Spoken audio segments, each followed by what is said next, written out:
welcome back to the King Kane Way TV. It definitely has been a very long time since I've been on here, since I've been live, since I've pretty much started to turn over a new leaf in life. So I really thought that I was over YouTube. But once I got cast on Chasing Atlanta, season 6, Chasing Forever, it made me want to come back, not only to give my review, but to also check in with my Caniacs and see how have you guys been, how's everyone doing, and all of that good stuff. I've been great. I chose to do Chasing Atlanta Forever season 6 because not only, do you guys always flood my DMs like, oh my God, we miss you on Chasing. Oh my God, Chasing Dallas is nothing without you. You guys were super happy when I did the cameo on Chasing Dallas last season with Trey Howard. Shout out to Trey Howard. So I decided, why not? The GWARLS love me, some hate me. But I'm just really, I was really excited to join the cast, join this group of, powerhouses or lack thereof, and really just try to blend in and be one of the Atlanta girls. It wasn't easy.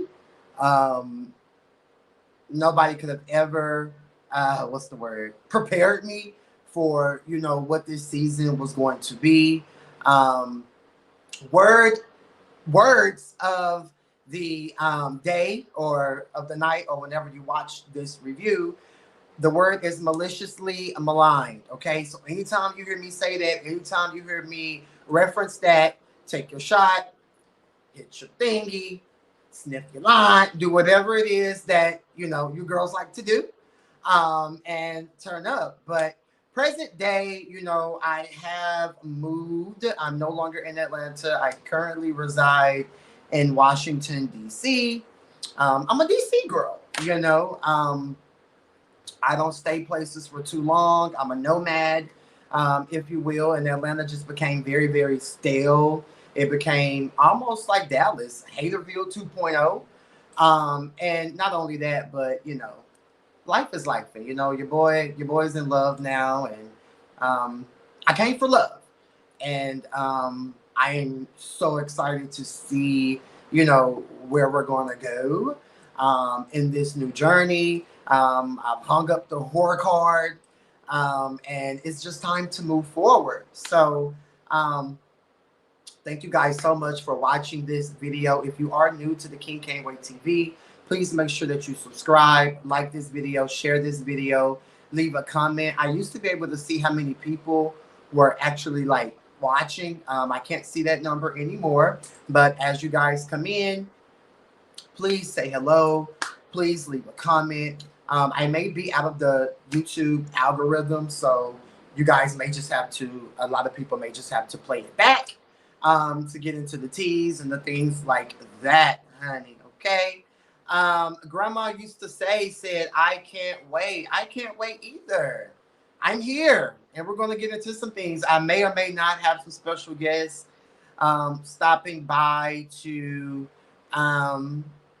say their opinions and speak their thoughts on the season and these episodes and just where how everything has unfolded thus far. I will be reviewing episodes 1 through 4. There's a lot to unpack.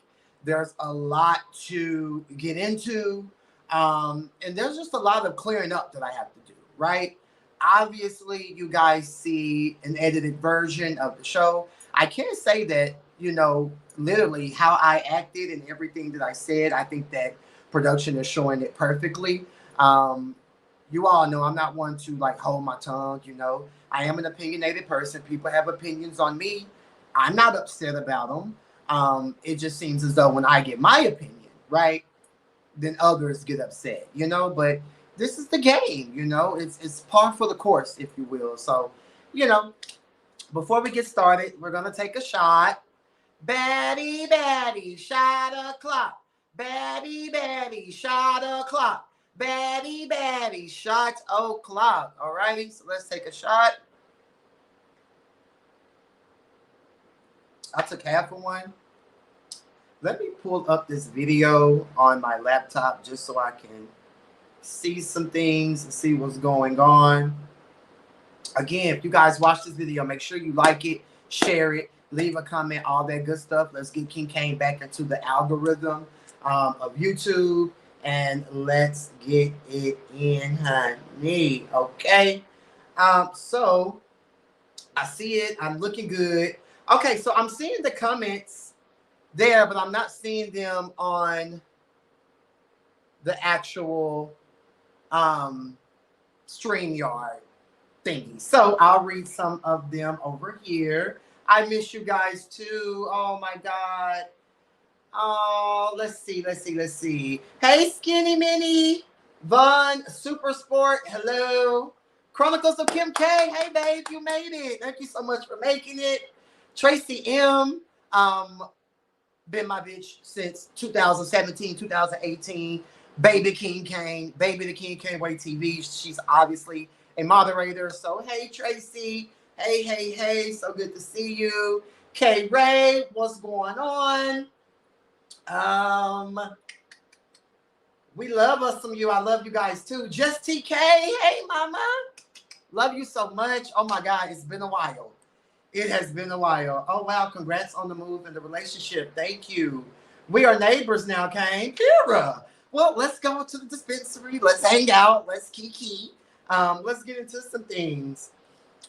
Mika Boo said that maliciously maligned. I'm hollering. Beltway China. Kane, I was hoping that you would be back on my screen. So glad you are back. I hollered. Oh, thank you guys. Thank you guys so much for being here. Zara Rose. Yes. My good lesbian Judy. How are you? I've been waiting for this review, child. Quad is kept. They all been waiting, okay? Gemini. Hey, baby. It's so good to see you guys. It feels so good to be back. Nay, my girl Nay, talking about Pura. Let me tell y'all something. Nay is a true loyal Kanye. Nay, go back and watch my reviews and interviews with these girls from years ago and still leave her comments. It is a key. But it's good to be back. It's definitely good to be back. Tracy M said, been a day one. Pura, why you cut your hair, King? I'm living the low cut on you. I cut my hair Juneteenth weekend. I was over it, and the waves are waving, So I just kind of wanted to do something different, something better, and just do my big one, Pura. You feel me? So yeah, be clear. TTB already said without you on the last episode would be sleepy. Well, let's get into some things because I do feel like a lot of these girls are, upset that, I pretty much stole the sunshine. Me, my baby Tonka, Miss Bryce, Tony Bryce.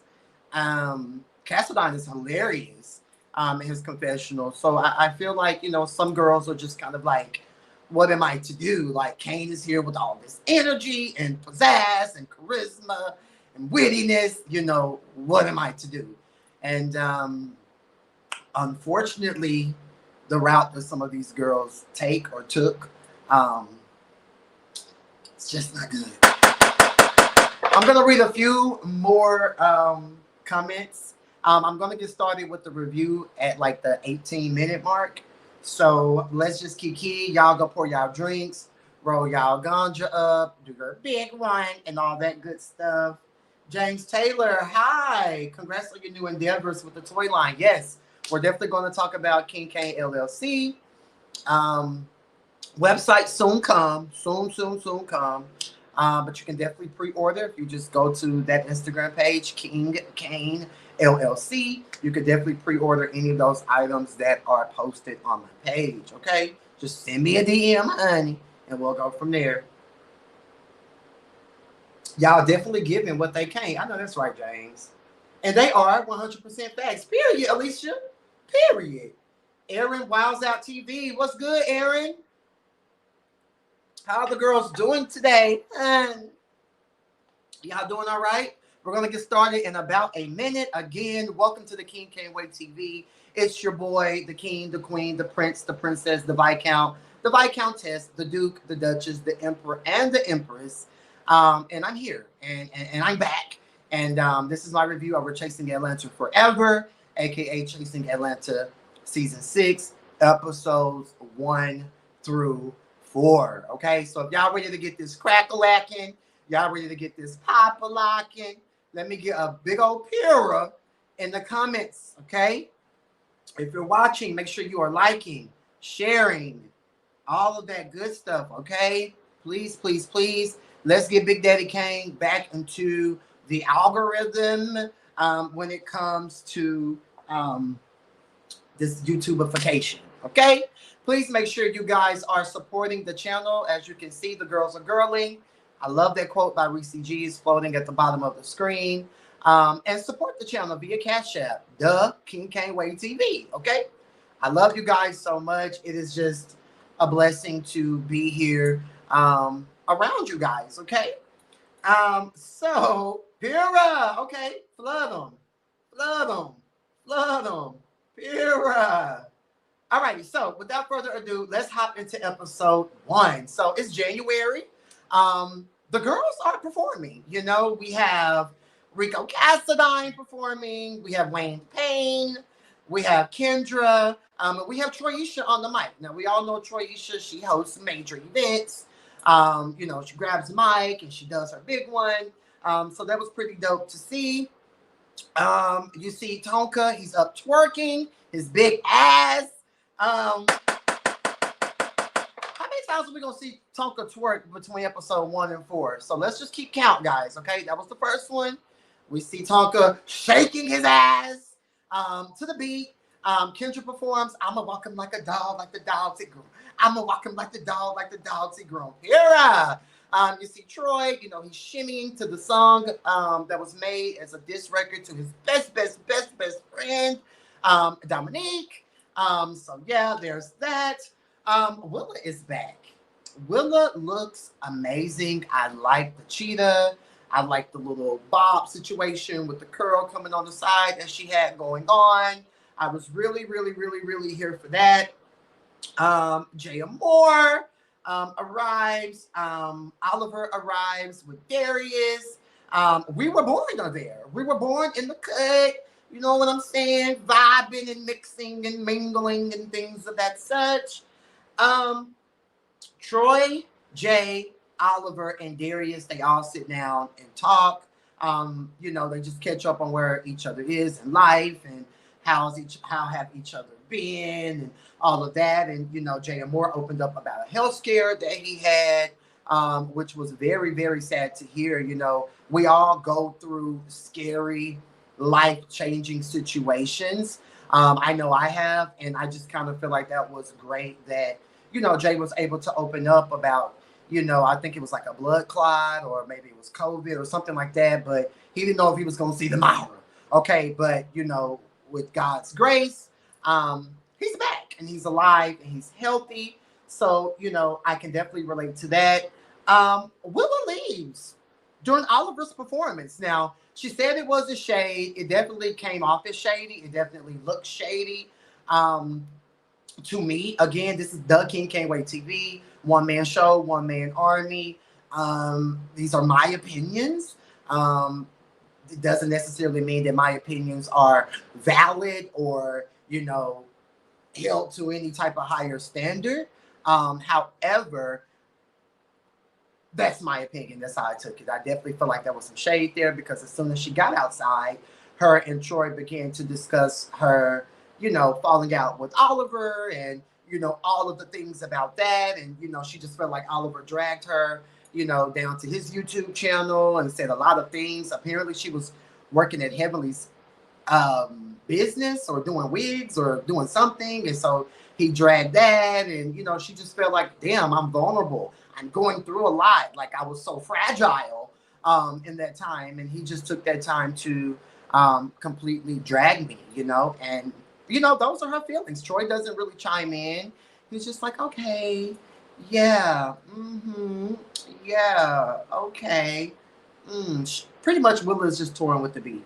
She doesn't know if her and Oliver are good or if they're bad or what. Okay, so that's that. Congratulations to all the girls performing. There's a lot of rap artists or lack thereof on this cast. So shout out to all of you girls doing your big ones. Next up, we see Neek Neek. He's doing a photo shoot with Vo. Vo was on Real Life and Music. Shout out to Real Life and Reality. Hey, Gregory. Shout out to the girls over there. Gregory, I still have a bone to pick with you for you putting Big Nose. What's making Big Nose? I can't even think of his name, but the Big Nose hater, making him, you know, the reunion host or whatever he was doing backstage. We still have to have some dialogue about that, okay? Because I wasn't here for it. I can't even think of the dude's name. I know he's older. He has a big nose, and he used to be down with the Just Us League. So anyway, Nick is doing his show. I mean, he's doing creative directing, which I think is dope. I think Nick is a fashion girl. I think that Nick gets it when it comes to fashion and creative directing and things like that. All things I wanted him to help me with when I was doing my fashion show back in 2021. But, you know, I definitely think that he's creative. And I love the fact that he's stepping out on faith and doing something different. I love Nick's confessional look.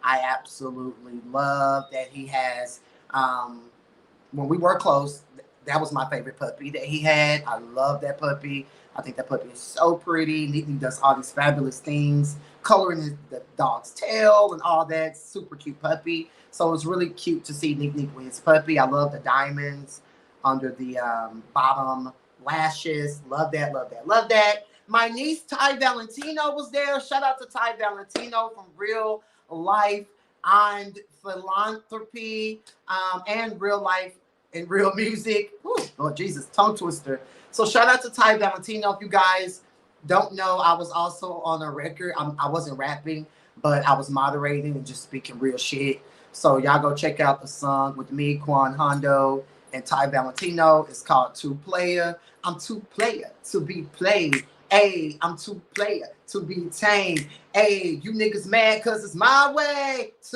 I'm that nigga, so it's my way. Period.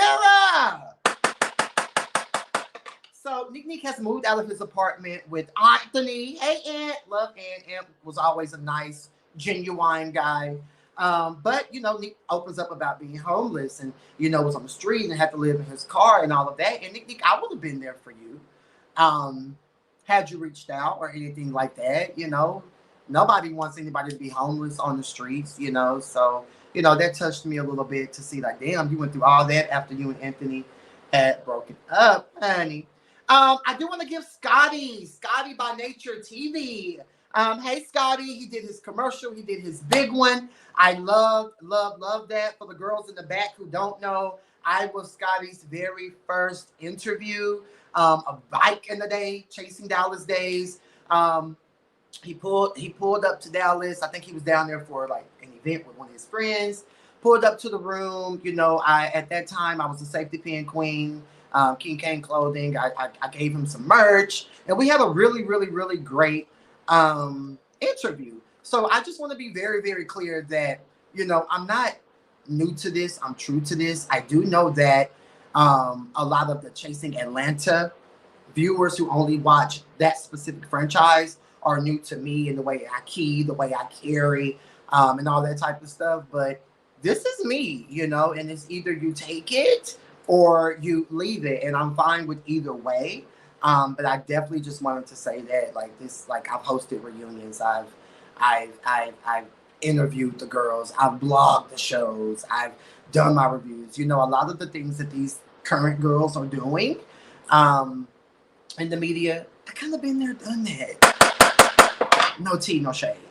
Which is why I have Pop the Top podcast online right now with Jay and Kiki, because we want to be more mainstream. So yeah, that's that. Next thing, Willa's B-Day shoot. The body yada yada looks amazing. I think Tonka has that wig. I think I tried it on a couple of times. He had it in his closet. I love that wig. I think that wig is super cute.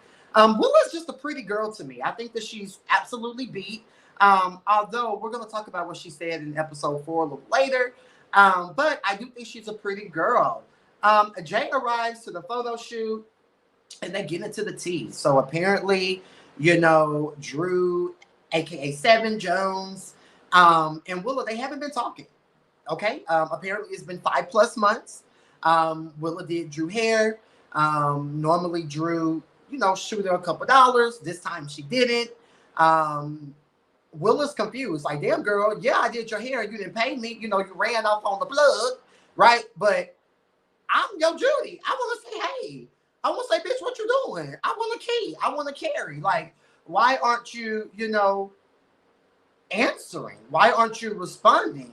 So apparently, there's some tea there. I would love to get to the bottom of it. I want to know why Seven, ghosted her. Was it the money? Was it, you were going through your own things in life? Like, what was it? Because according to Jay Amore, the Fab Five, he pretty much said, oh my God, this is like deja vu. Like, That's So Raven moment. Like, I remember like Drew owed me money down to the last reunion, but they moved past it. And that's all that really truly matters. I'm just saying, let's just make sure we're keeping our eyes open to what's going on, as viewers. Because at this point, when I watch the show, I'm a viewer as well. Okay. Moving on. Drew, aka Sheree, didn't pay a bill. And I hollered, honey. All righty, next, Nick goes to see Seven, aka Drew Friday. That's her drag name. Seven has transitioned. She's on her hormones. She got some boobs in her confessional. Come through, Miss Seven. I like when the girls can own the fact that, hey, I do want to transition, and not waddle between, oh, I'm a femboy and oh, but I really feel like a woman, and then just like waddling in the middle. I like that Drew decided to transition fully to Seven. Because it just makes sense. Now, I know that there's a thing called androgynous and all of that, and that's cool and that's great. But I just like when somebody can own who they are at their core. I feel like a woman. I'm her. I'm she. And really go through with it, in their 30s. I think that that's amazing. So shout out to Seven Jones for, transitioning and doing her thing and, moving forward and getting on the moans and, going to that next level to, get the body, yada, yada. Okay, that Miss Tony Bryce has. So they catch, that Kiki, Nick goes on the stage. Seven kills it. She's a great performer. We all know that. Her and Nick, they go into the back and they talk. Nick feels unsupported by, some of the girls in the group, specifically Troyisha. He feels like, damn, I was going through all this stuff. People knew about it. Wasn't nobody reaching out to me. Did nobody care about me? Woe is me, woe is me, woe is me. It was interesting to see Nick say, there's no freaking frack. There's no Fab Five. I'm standing alone. When I was going through my struggle, I was alone. So now that I'm up and I'm doing me and I'm creative directing and doing things like that, then, okay, I don't need you now, So that's the energy he's giving in this scene. Seven is, she's appalled. She's like, well, wait, what's going on? Because we were all just together. You, Troyisha, and I, we were all gagging and kikiing. And Nick is like, well, yeah, but, we haven't talked. Same how Drew and Seven haven't talked. Yeah, so that's that. Willa did open up. No, I'm sorry, not Willa. Seven opened up that her and Jay are cool now. They went out for brunch. Apparently, she paid her bill. So good for them. There's power in moving forward. Nobody wants to sit around and beef all day and look over their shoulder for shade. Like, anybody got time for all that, okay? All righty, next up, Rico Cassadine and his unit. Yes. Rico Cassadine has a shoe line of female shoes. He's doing a photo shoot. Rico's teeth look great. I think Rico looks amazing in this scene. I think Rico looks super handsome in his confessional. Very clean cut, very nice, very dapper. I was really, really here for that. And I do think Rico is funny in his confessionals. In person, maybe not so much, my opinion, okay? But I do feel like in his confessionals, he's a key, he's caring, and I am so here for that. So shout out to the shoe line. I can't recall the name of the shoe line, but shout out to her and everything she got going on. Really, really here for that. Neek goes to the shoot. So Neek, and Cassadine, they're coming together. Okay, we all know last year it was hashtag Macegate, where Cassadine maced the entire set, including production, during the brawl that he and Neek had. But it seems as if they're, the past is the past. Let's move forward. Let's be on the straight and narrow. And let's try to mend this. Let's be two adult grown, men, butch queens, if you will. And let's sit down and talk this out and move forward. So I'm always here for that. I'm always here to have a conversation and move forward. As long as there isn't any shade or muddy slinging going on. And I feel like this was a really good example of how you can sit down and move forward. So I was really, really here for this. Rico gives Nick a role on a show that he's producing, The Deception. So shout out to The Deception. And Nick will be a character on that show. So that's what's up. I do feel like it was very genuine of Cassadine to offer him the role. Like, let's move forward, a peace treaty, a peace offering, and let's just go act. The girls are actors and actresses. Next up, Big Mama Tonka arrives in her two-piece, booty just jiggling from left to right. I gagged. She's a legendary mother. She was on HBO Max, legendary. She was also on the other show when they were competing, and things like that. So Tonka arrives, and immediately Nick asks her, what does she do? And she let the bitch know, I do it. Yeah. So, I mean, what else is going on? I gag. Tonka definitely seems sweet. He definitely seems like a breath of fresh air. As a viewer, he definitely seems what's the word? He didn't give me messy vibes or anything like that. He just gave me, baby, I'm here. I'm legendary. I'm a ballroom queen. I got 1 million children. And I feel like I'm her, right? So do your big one, Tonka. But he comes in and they just sit and they kiki. And that is the end of that. Now, this next shady scene is with Kendra, Dark Barbie, and Wayne the Pain. I will be reading comments after each episode. So y'all just bear with me. They're not popping up on StreamYard. And then I have to read my notes. So I will go back after this episode to read the comments. And then we'll move on to episode 2, episode 3, and episode 4. They go to a wedding dress store. Apparently, Kendra's getting married. Wayne is being super shady. Well, girl, you just met him. Like, dang, you was just dating, this other guy. Like, what is it giving? Like your career. And Kendra was just like, well, okay, speaking of my career, what have you done for my career? Because I've done X, Y, and Z for my career. So, what have you done? And I feel like Kendra caught the shade. And I feel like she threw it right back. And I love it. One thing I love about shade and things like that, like, don't wait for the confessional to throw it. If you feel that way in that scene, in that moment, you should throw the shade in. Don't go home, watch the show, feeling some type of way, and then it's time to film green screens or it's time to go live, and things like that, and then throw shade. The time to throw shade is in the moment when it's being filmed and recorded. So I was really, really here for Kendra when she caught the shade and threw it right back. She has a new boo. And it is what it is. Kendra wants a husband. There's nothing wrong with wanting a husband, Wayne. It just seemed like Wayne was so anti, her, like, moving forward and, dropping, whatever she and he had, as far as a business standpoint and just moving forward. So, there's power. Hey, God, there's power in moving forward, okay? Wayne is pretty much like, well, girl, you done went viral. Y'all remember Kendra went viral on TikTok when she told somebody down to the grocery gas station, when it comes to people, listen to your head instead of your heart, or something like that. Very powerful words. Come on, Deaconess. Kendra's pretty much taking a break from Lil Kendra. And they go outside, they sit down, and she has invited We Were Born because she wants J2 to help write and produce her album. And Wayne is confused because We Were Born is an alleged R&B group. However, I feel like We Were Born, I feel like they rap. I be flexing on my haters. I do my dance, I do my dance. Yes, honey. Shout out to We Were Born. So Wayne is really not here for them. He feels like, girl, I'm not really here for them, like helping her with her album, Dark Barbie Activated. However, no, I'm sorry, Dark Barbie. However, you know, I think he's there for them, like just on some cool shit. You feel me?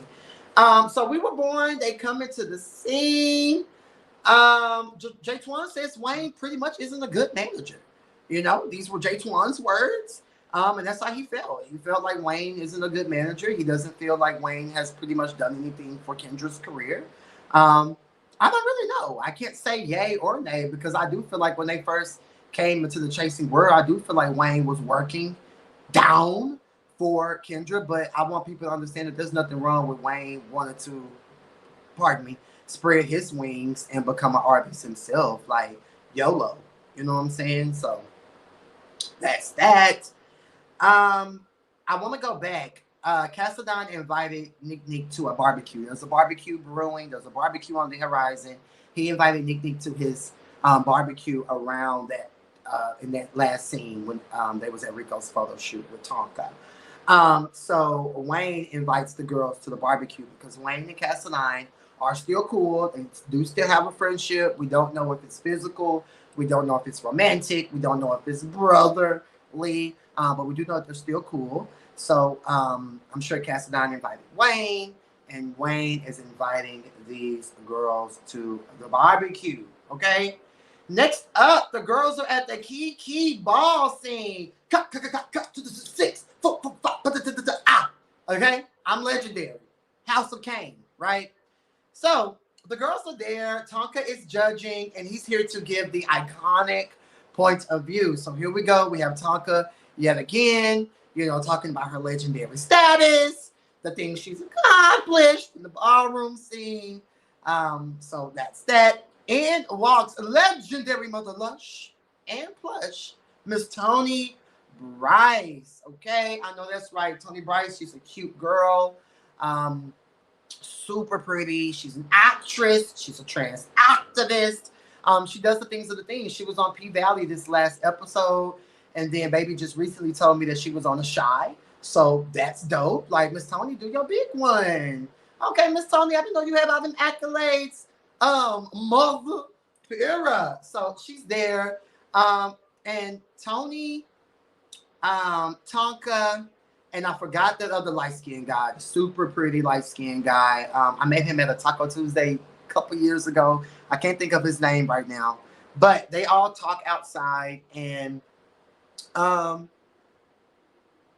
just pretty much opens up about how whatever house, I'm not too sure it's too many of them, but whatever house she was a part of didn't really give her flowers. You know, I love this scene. It was an inside look at the ballroom scene. To me, it felt like, ooh, we get some tea. Like, she's exposing the ballroom scene. Like, OMG, like, yes, girl, give us the tea. I was so here for it. Toni had to let the girls know, I'm nobody's plan B. I'm always plan A. I said that motherfucking part. Vera, Miss Toni, I'm always plan A around this. Vera. And she meant what she said. So apparently she did a whole lot for the community and the house and all that. And they didn't want to give her mother. Overall, just me outside looking in. Again, I don't know much about the ballroom scene other than pose. It does seem very judgmental. I mean, we just saw Kiki from Chasing Dallas throw a bottle at someone. Apparently, somebody got sliced and diced with a big kitchen knife a couple months ago. So, I mean, it just gives me scary vibes. And I just want to be a spectator from the corner. And because, yeah. Next up, we see Big Daddy Kane looking ever so handsome. My braids, you know, I had the hair tinsel, the blue hair tinsel in my braids, looking super, super handsome. And I'm pulling up on Oliver. Oliver and I have been friends for over 5 years. So I'm here in Atlanta, and I'm just going to pull up. You know, he's having a photo shoot because he has over 69,000 followers. And you know, that's it. I go in, he has on these thongs. We all know he just had a BBL.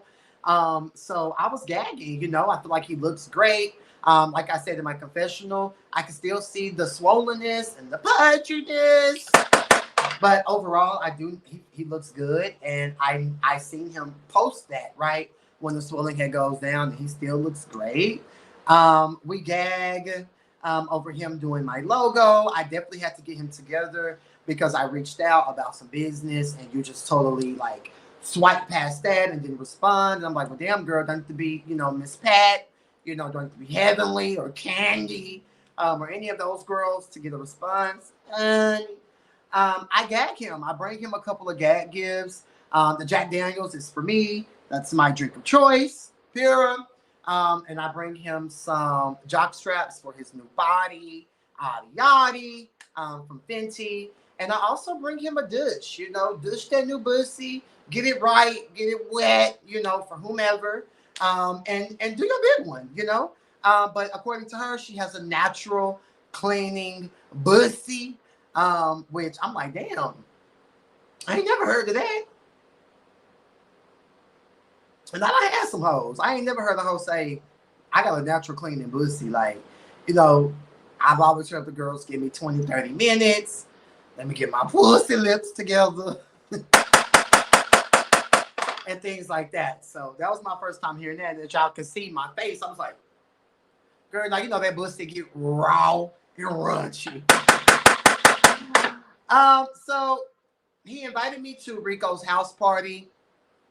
I know a lot of people are like, oh, it's a blessing to live with your mom. It's a blessing to live with your mom. It totally is. I have no problems with Cassadine. I was just asking a question because that was a trending topic last season when I was reviewing, you know? So I just wanted to know because, you know, Cassadine and Oliver are allegedly best friends or lack thereof. And I just wanted to know, you know, is it or is it not? I mean, it really didn't matter. I was going to come. I was just simply asking a question. And that's what the thing about these Atlanta girls, you can't ask a question. You can't give an opinion. You can't show up and be yourself without being ridiculed. Um, it was crazy. It's absolutely crazy. Um, Oliver does say that there has been some riff-raff between him and Cassadine, the alleged best friends. So yeah, that's pretty much that scene. We carry. He told me don't come around here pretty much being myself because these Atlanta girls won't go for it. At the end of the day, I have to be me. I have to speak my truth. I have to give my opinion. That's just who I am as a person, as a man. And I'll never change that. Ever. Okay? Next we see Troy Isha. She's a hoster. You know, she hosts, you know, luxury upscale events across Atlanta. So she's hosting a pop-up party. So I guess like where vendors come and, you know, they set things up and all that type of stuff. I remember when I threw my very first fashion show in Atlanta, Troy had DM'd me. He's like, oh my God, so proud of you. Like, you're doing things that I was like afraid to do. Like, oh my God, like, good job, like OMG. And, you know, I just spoke like, you know, thank you. And, you know, you should start doing these things. You should start, you know, putting yourself out there more. And so it feels good to see Troy hosting these events and really putting himself out there. I think that's great because I do remember that DM when he was, you know, a bit nervous to get out there and do things like that. So for Troy Isha and period. Cassadine comes. Cassadine is in every scene. They talk about nothing, but I do want to let the record reflect that Cassadine asked questions about, you know, the relationship and the riffraff. Again, guys, everybody was talking about how it was pretty much allegedly Neek and Willa versus, Neek and Seven versus Willa and Troy. Everybody was talking about it. It wasn't something that was taboo. It wasn't something that people didn't clock. You know what I'm saying? You know, I'm just the one who asked the questions and just put it on the floor forefront. You know, everybody was talking about it, and that's the thing. You know, these girls don't want to own what they say or how they feel. You know, and get mad at me when I own how I feel or own my opinion. You know, same formula that they did in Dallas. It's quite sad, um, actually. If you really think about it, you really look at the timeline and you look at all of my storylines from Chasing Dallas season 1 to now, you can see that this is a repetitive thing that the girls do to me. Um, so that's that, but we'll dive more into that. But Cassadine did ask questions about freaking frack, not freaking fracking anymore. Okay, let's just put that out there. 47-minute mark. Let's just let that be known.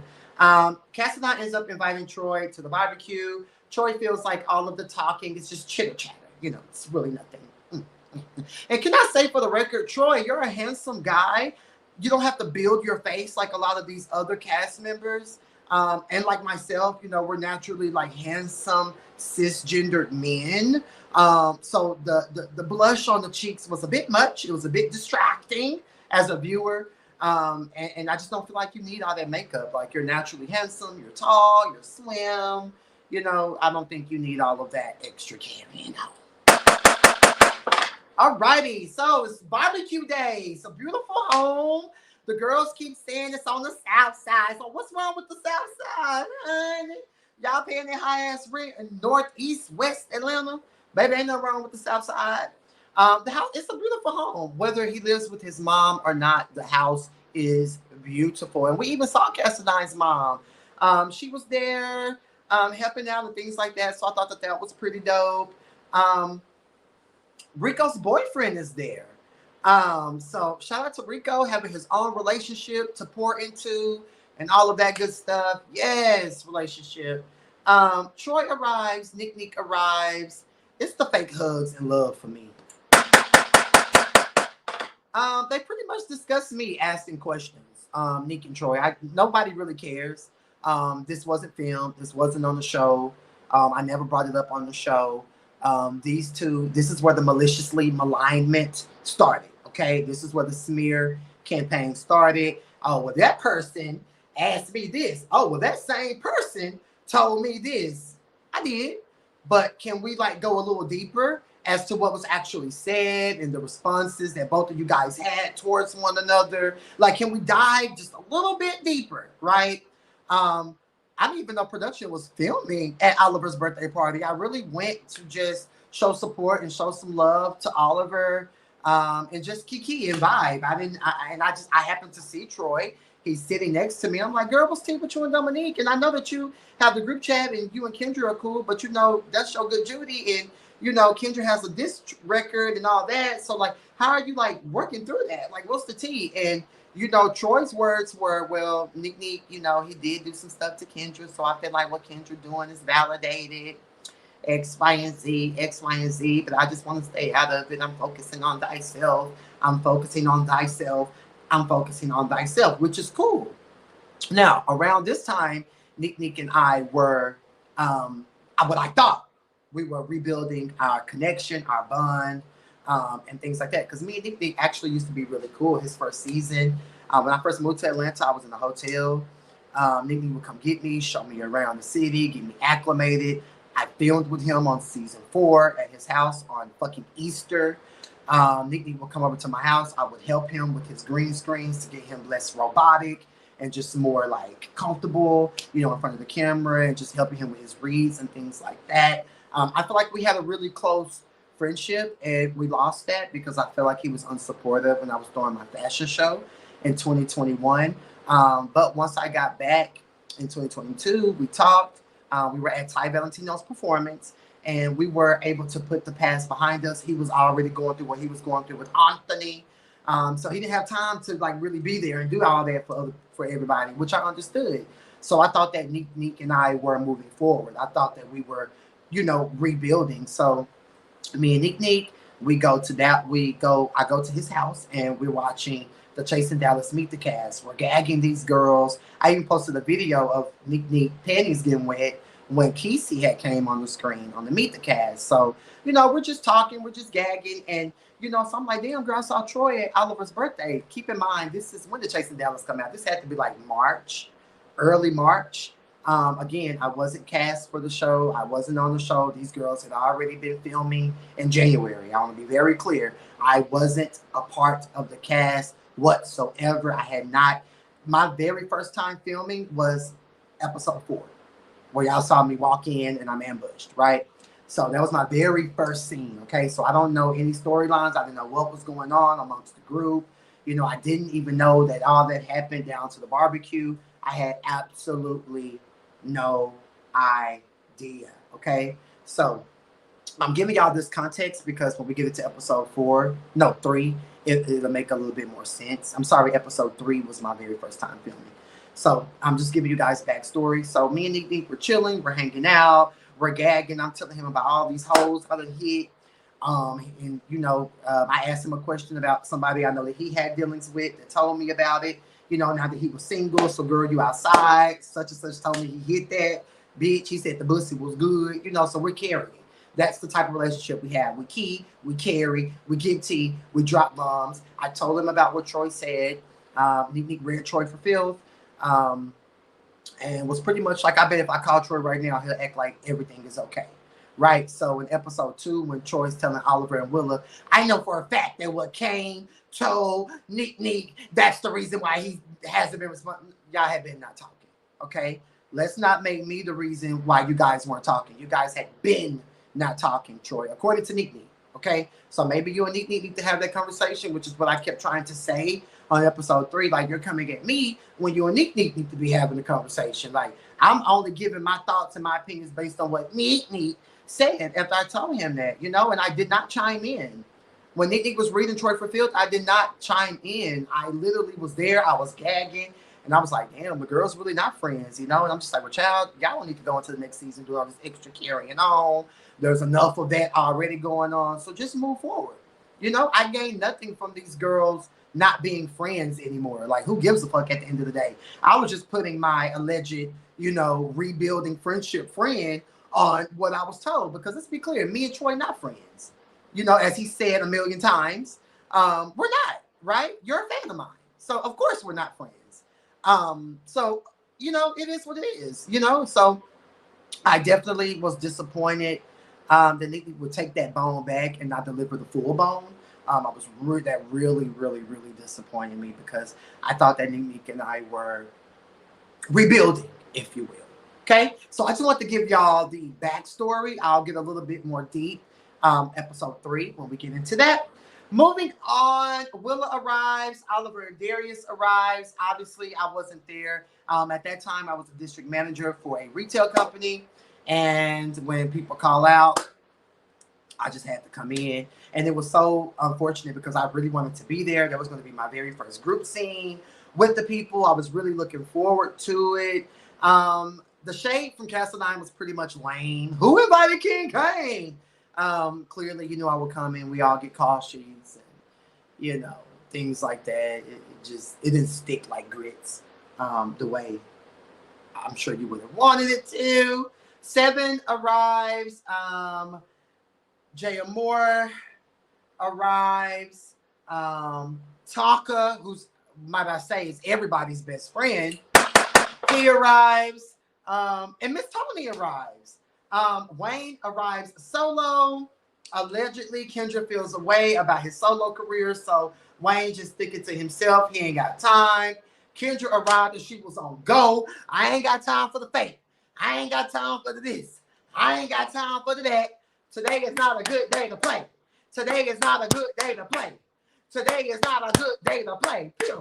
And that's Kendra's sentiment on this entire scene. 7. Oh my God. We understand that you have to pick up Anitra from Drag Race. We get it. You do drag as Drew, you know, and you're friends with the girls and Heidi in Closet and all of them. What you don't have to keep saying that you have to go pick up Anitra from Drag Race. We get it. We know you're booked and busy. We know you're talented. We got you. We understand. We proud of you. Okay. The Shibuya icebreaker was a key. My name is Kendra. I fuck with niggas.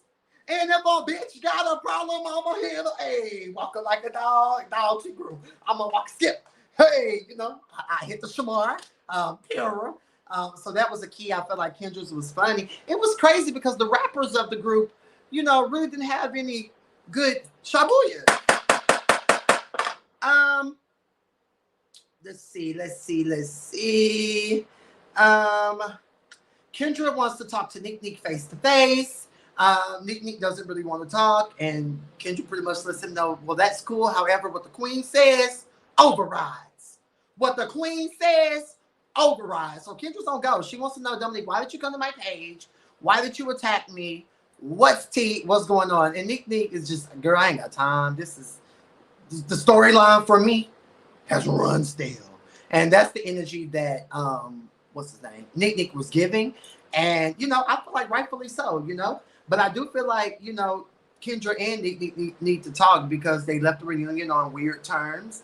And there's been a lot of riffraff in you know, on the blogs, you know, on Chasing Reality's podcast, Chasing Chat or something like that. They all, Kendra came on there. She was reading them and she put the diss track out. And Nick did a diss track with, shout out to Rico with a capital K. I'm also on his album, gagging with this as well. So, you know, shout out to Rico with a capital K. Yeah. So apparently he had commented on something on her Instagram that was about him. And next thing we know, Nick, that was funny. Nick said, "Smoke your cigarette." I hollered. And I said, Trina.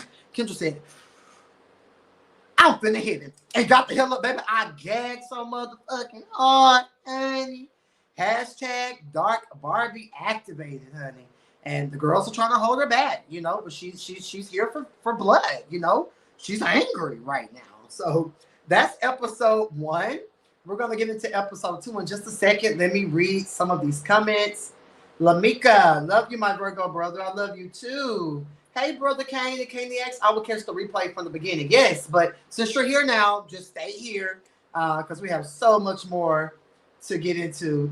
Hey, Jet Jeff. Shout out to the Chasing Dallas GWARLS, the house that I built. Be clear. Loving you this season. Yeah, no, without me, I definitely think it would be somewhat of a snooze fest. Hi, Akita. The girls are laughing and gagging. I always forget about the time zone difference. Damn. Hey, Carly. Trey So Raw TV is in the building. Shout out to Trey So Raw and T Spiller. Shout out to the Messy Girls. Shout out. We got Chronicles of Kim K. She's still in the building. Y'all make sure y'all are liking this video, sharing this video, and leaving a comment and all of those good things, honey. Honey, the children been waiting on this review. I knew he wasn't going to leave us hanging. Was it? Okay, so y'all ain't said nothing, honey. So I can move on. Okay, boo, will do. I'm finna hit him. Baby, I holler, Zara. I holler. So we can move on to episode 2. We are at the 1 hour mark and millisecond mark. Let's move on to episode 2. We see the aftermath of Nick versus Kendra. You know, Nick from the call 911. He calling the laws. Girl, she just tried to jump on the girl. You know, so we don't know who he's calling. I think he was calling 7. Nick is a key. Nick was sitting the whole time. She bet not hit me. If she hit me, I'm gonna wear her out. She bet not hit me. She bet not. Y'all know Country from Birmingham. He was going in. And Nikki said, she bet not hit me. She bet not hit me. Baby, I holler. Kendra breaks down. Willa's crying all of a sudden. Kendra talks about her trans sister. Now, I did see this on ATL Scoop, and I followed this story. That trans girl had got murdered. And I'm not sure if it's the same one that was shot over there at the West Side, over there by the West Side Mall, or if it's the one that was shot at her apartment complex. But 2 transgender women were murdered around the same time in Atlanta.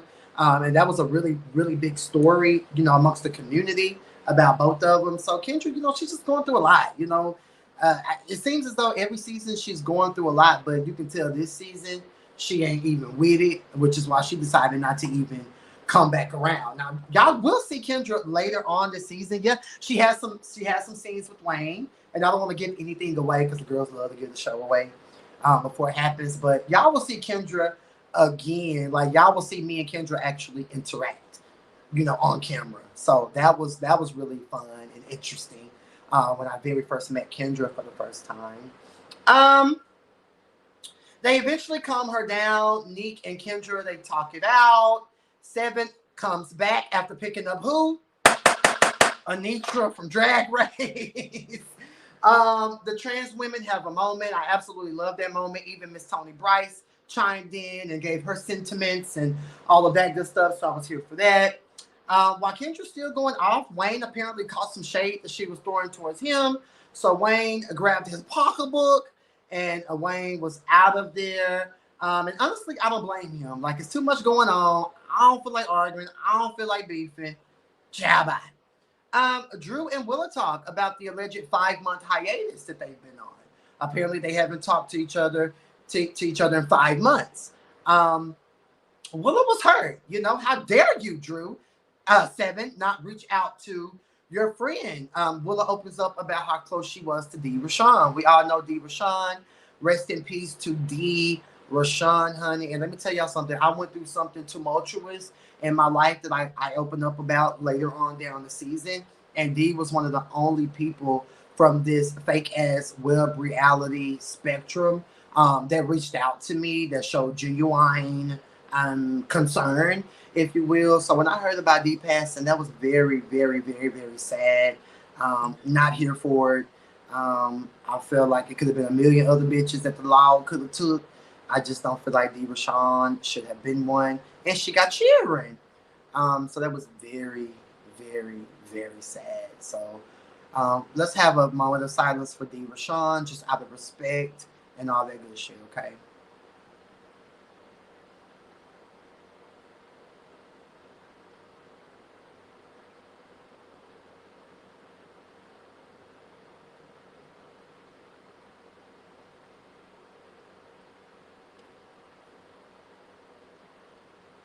All righty. Moving on, Drew and Willa, they are able to come to a, understanding. So now everybody back cool. Everybody back friends. Y'all see how easily everybody can just sweep shit under the rug and just keep it pushing without diving into it. Like with Neek and Troy, like that was their first time talking at the barbecue, and I'm sure 5 months as well. So can you see how everybody just easily sweeps stuff under the rug and just move on? I would have liked to have been shown that kind of grace, but you see, everything is just brushed under the rug and everybody just moves forward. Okay, so let's just make sure we're keeping our eyes open, Caniacs, okay? Moving on, they play football and they key and they carry. Second time, we see Tonka twerking his big ass. Then we just saw him on episode 1 bending all over on the bar with a skirt on. I'm just saying, this is the second time we saw Tonka throwing his big ass in a circle. Shout out to Tonka. Kira. So, anywho, yeah, that's over. Jake Twan, was that shade towards Andre from Chasing LA, who calls himself the one? Was that shade, Adrian? Jay Twan said, I'm the real one. Ooh. Anywho, Jay and his man, yes, blazer. I like the man's blazer. Hashtag shout out to the billboard. There was a billboard up of the lovely couple. So shout out to them. They've been together. They go house hunting. The man got kids. Whew. Scene almost put me to sleep. Next up, we have Neek and Ant. Hey, Ant. Ant's such a cool guy, so down to earth. Really, really, really. When Neek and Ant were together, Ant was like a vibe. Like, he didn't get in the girl's business. He wasn't a messy queen. He just let Neek do Neek. And he did him, with the gym and all that.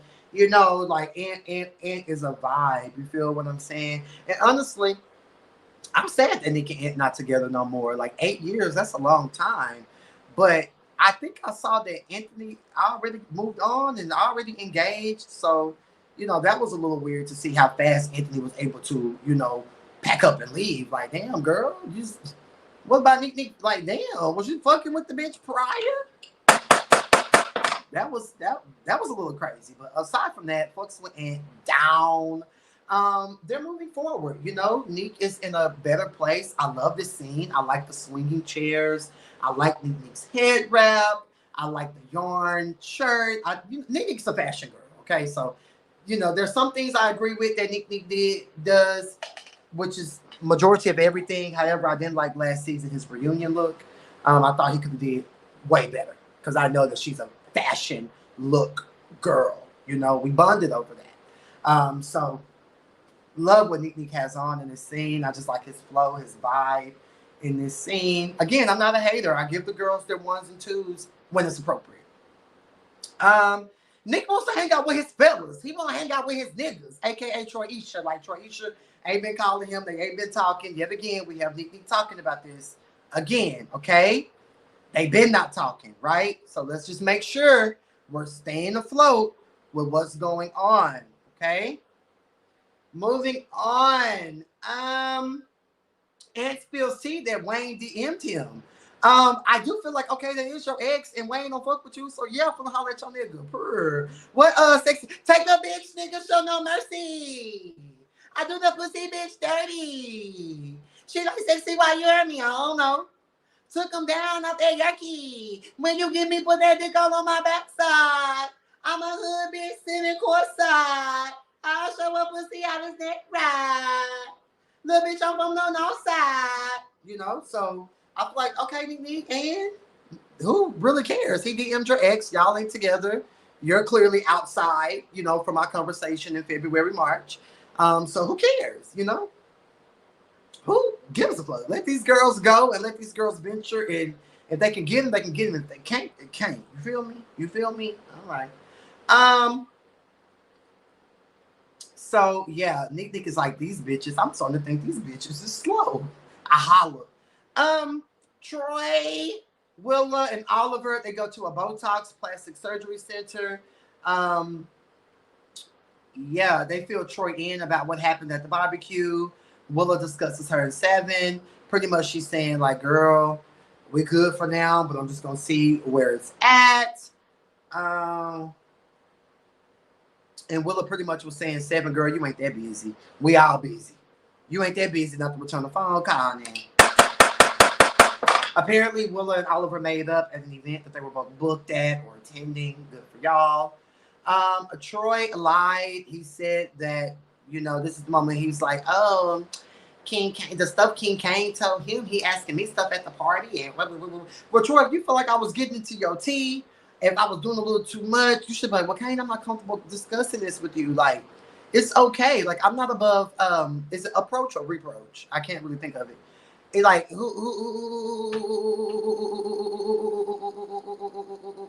I mean, damn. I asked you questions off camera, and you decided to bring that to camera for a storyline. Because honestly, yours is dwindling down. I can honestly say that Troy, to me, my opinion, gives friend of the show this season. It doesn't give main peach holder. You know, you're trying to read and roast and gag me in your confessionals. Nice try. But it's not enough to give you a peach. I think I took a couple of the girls' peaches out of their hands.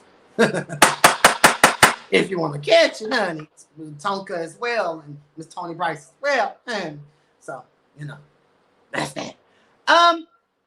Yeah, that it just wasn't my fault. They had been not talking, okay? They had been not talking. I want to be very clear to my Caniacs, because if you ain't here for me, if I don't fuck with you, you don't fuck with me, you shouldn't even be watching this review, okay? To my Caniacs, my GWARLS, right? I was not the cause of their friendship breaking up. Not the way Nick read him for filth after I gave that little inkling of tea. Y'all clearly had been not friends. Next up, voguing one-on-one. Tonka, Oliver, Jay, and Cassadine, the Fantastic Four, if you will, or lack thereof. They are going voguing, 6-7 push and walk. You know, doing all the things that the sisters and the punks do. And Savion is handsome. Nice, handsome chocolate guy. Apparently, he was on Legendary with Tonka, along with the woman who used to perform down to, what's that bar? What's that little club in Atlanta? Traffic. The woman used to perform at Traffic. The woman that used to perform, he's there with Eugene, Savion, and a lot of the girls, you know. So, you know, Legendary was a thing, okay? Savion gets to twirling down to the ground and the floor and duck walking and back bending, baby. Giving the girls, you know, a class, if you will. He and Tonka discuss ballroom, and again, we get an inside look on how ballroom can be manipulative, judgmental, expensive, and things like that. And I just love how Tonka and Tony are pretty much opening up about the ballroom scene, because we don't really know the ins and the outs and all this and all that. So all of this tea explains why Kiki from Chasing Dallas, the teacher, why she threw a bottle in the beach. All righty. Next up, Oliver, Cassadine, Jay, Tonka. They discussed that Kendra won't be around, which is really unfortunate. I was really looking forward to being around Kendra a lot more and getting to know her.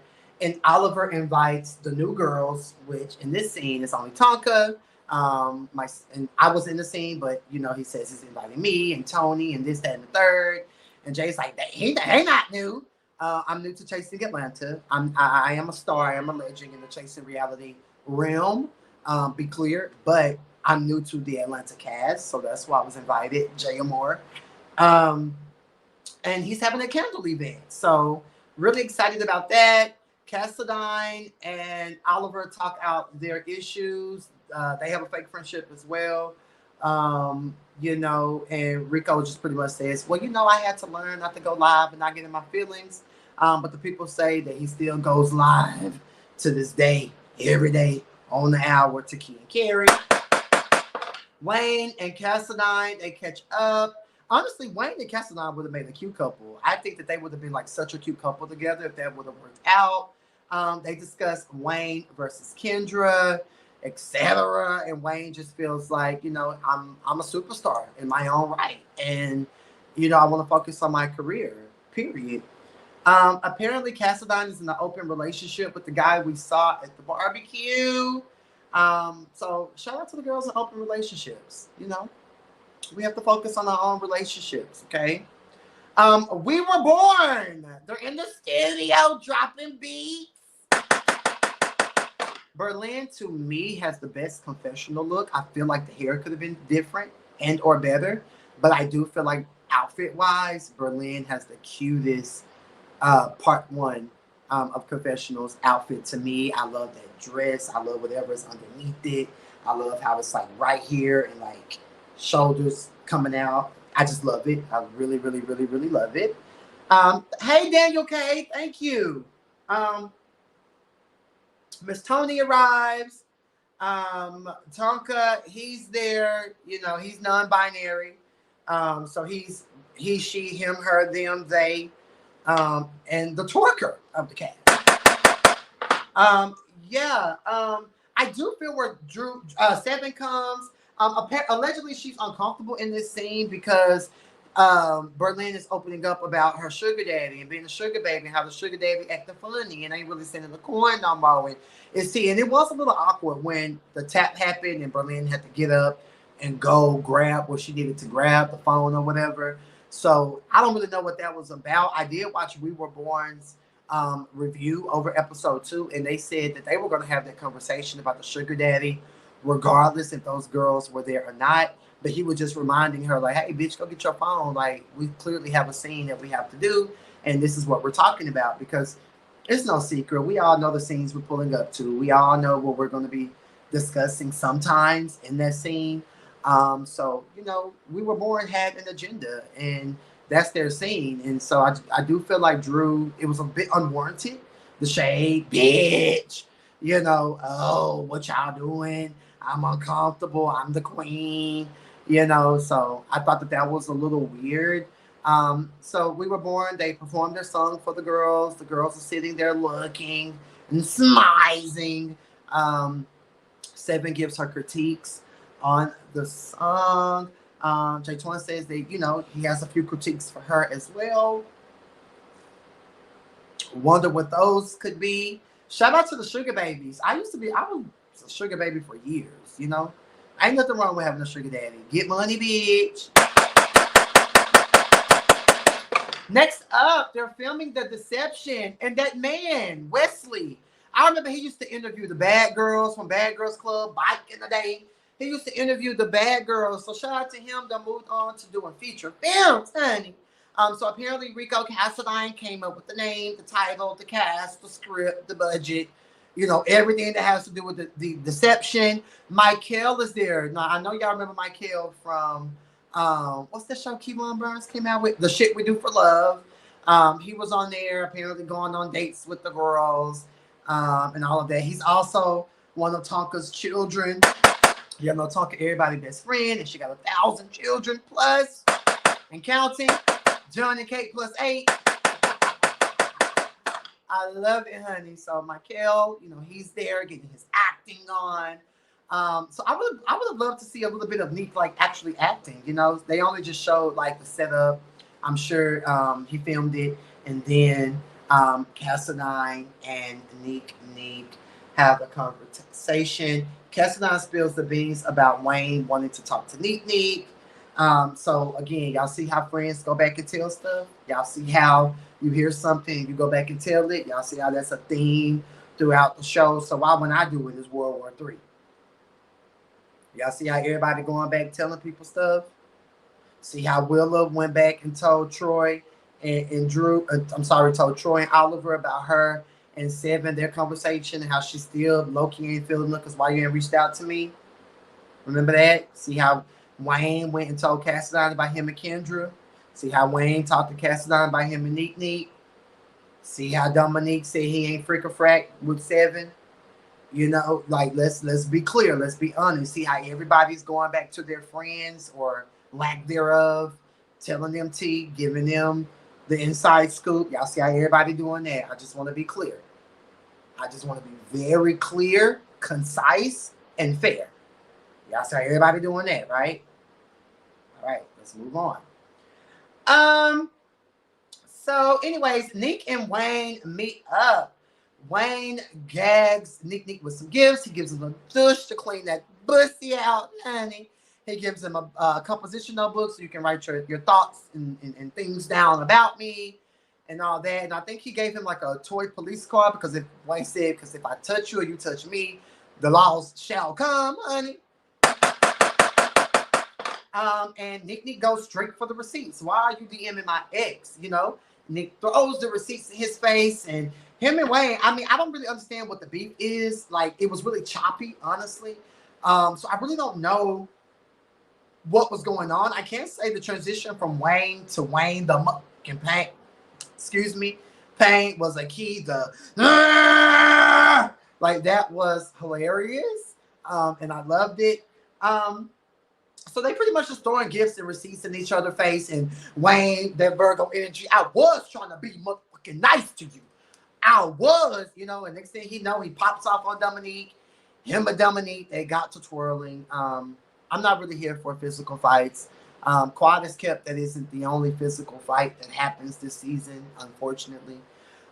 So it didn't sit right with me. My anxiety was high watching it. I just didn't like it. I do feel like Nick low-key got the best of Wayne. Again, that's my opinion. I feel like Nick got them thumpers. Nick, don't fight me. I love you, Nick. Hey, Nick. I'm just giving my opinion on the show, Nick. Hey, Nick. Please don't lay a finger on me, Nick. Hey, Nick. But y'all know she country. She from Birmingham, you know.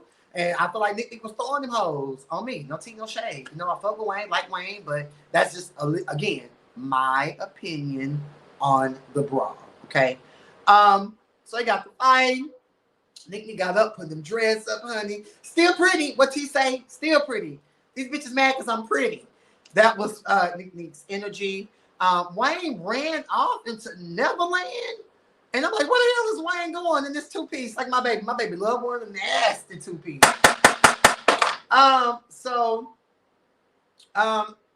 Again, Nick is a small girl like me. Like we probably only want, well, I know I'm 145.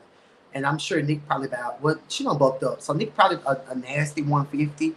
But Nick ain't all that tall. Nick is probably 5'9". She's tiny, you know. Wayne is too. Y'all saw Wayne in his confessionals with his half jacket on, slim waist. Come through, Wayne Pooh. So yeah, they fight. Apparently Wayne got kids. I'm like, what? So just like Quentin T. Harris, and Hershey LaCour, you know, Wayne has children as well. So yeah, Nick ends up calling Seven, and we all have a group chat, just a little inside scoop. Well, Cassadine took me out of the group chat, but we'll talk about that as the season progresses. But there was a Facebook group, Instagram group chat that we were all in, and apparently the night of the fight, Wayne was posting in the group chat like, "Come outside, B. Come outside, B." And Nick was just like, "Girl, boo." And then you see Seven post in the group chat like, "Send the location." So I'm like, "Seven, you're transitioning. You're Seven Jones, SJ. You know, what are you doing? You want to fight a butch queen? You want to fight a man? What is this giving?" You know, all in all, I like Seven. You know, we had a painful moment. It was a painful moment, but we got past it.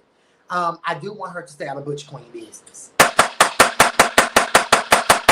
Okay, you have to, Seven. Okay, you're one of the girls now.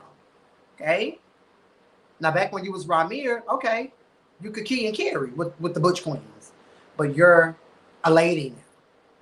Okay, so I want you over there with Tony and Willa and Kendra and Lauren England and Kiki from Dallas, Ariel O'Hara from Dallas, and Oliver from time to time.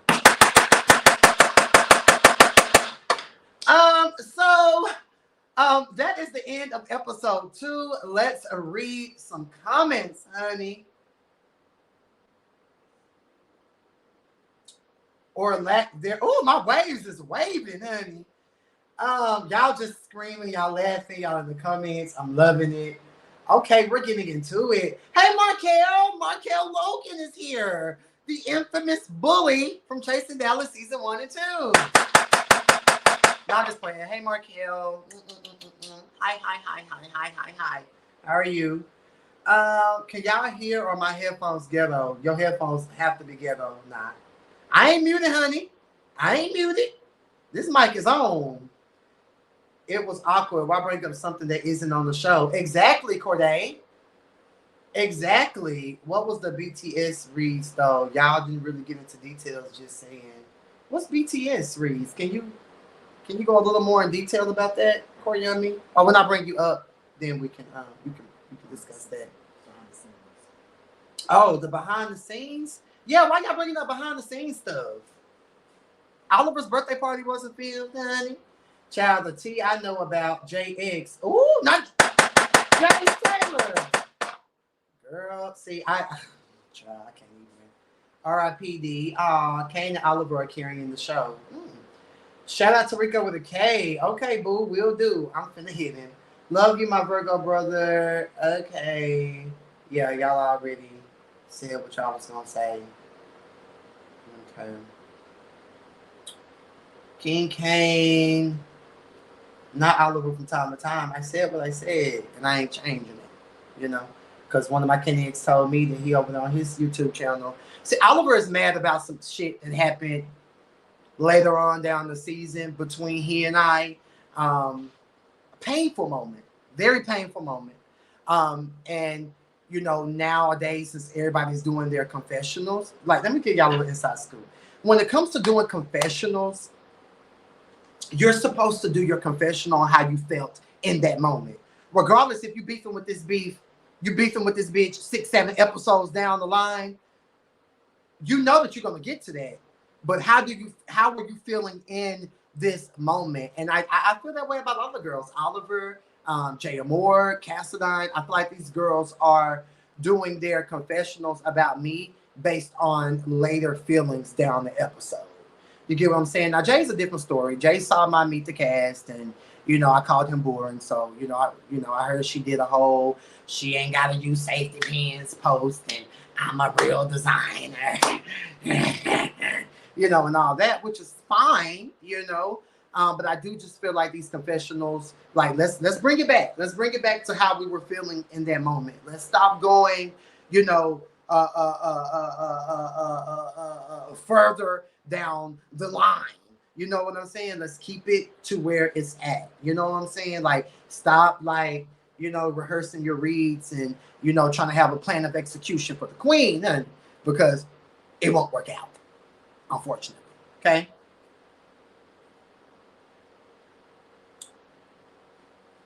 Now, anywho, episode 3.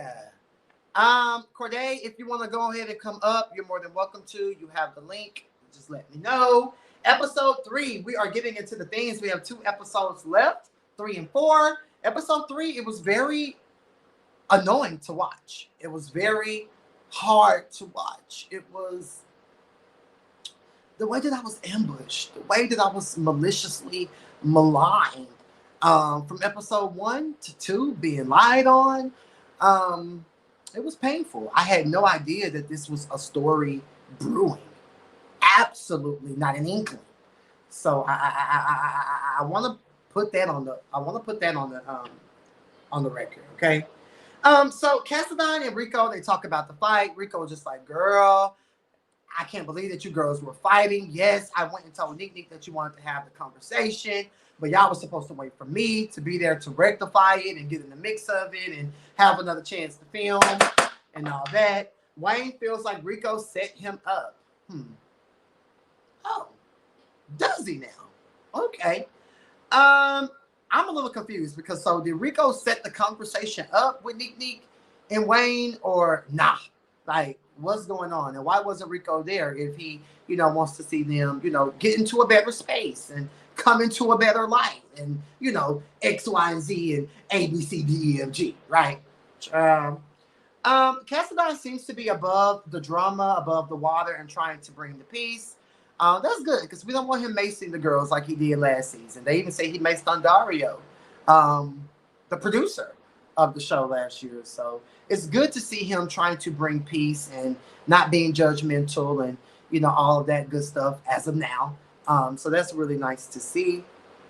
Willa meets with her therapist. Willa has just been through a whole lot, similar to myself and Jay. She had a life-changing, life-altering, life or death scare. So that was freaky to hear. And very sad, when these girls want to unalive themselves, that's never the right answer. You are loved. And that's when it comes back to knowing who you are and knowing I'm her, regardless. You know what I'm saying? Like there's things I want to change in me. Like I want bigger legs, I want a bigger chest. But at the end of the day, I know that I'm him. I don't give a fuck what no hoe got to say. I'm the king, the queen, the prince, the princess, the viscount, the viscountess, the duke, the duchess, the emperor, and the empress. That's how I feel about me. It really only matters how you feel about self at the end of the day. But a lot of these girls are so consumed with social media and TikTok and what the comments are saying and how people feel about them or how they're portrayed to the masses when we all know the tea behind doors. But we'll say that for a later date.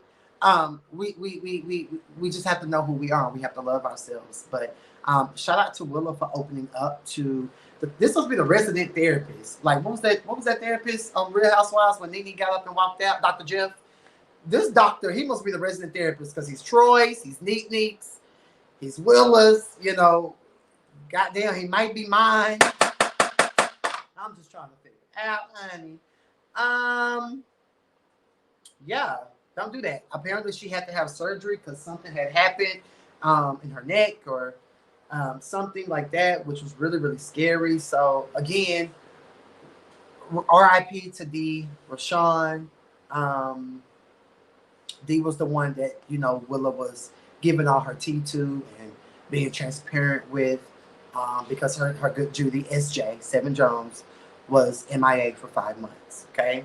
Let's not forget the 5 months. Okay. Moving on. The girls are in Chicago. Jay Moore, the luxurious fashion designer. Yes, he don't need safety pins, honey. Yes, I think Jay Moore is talented.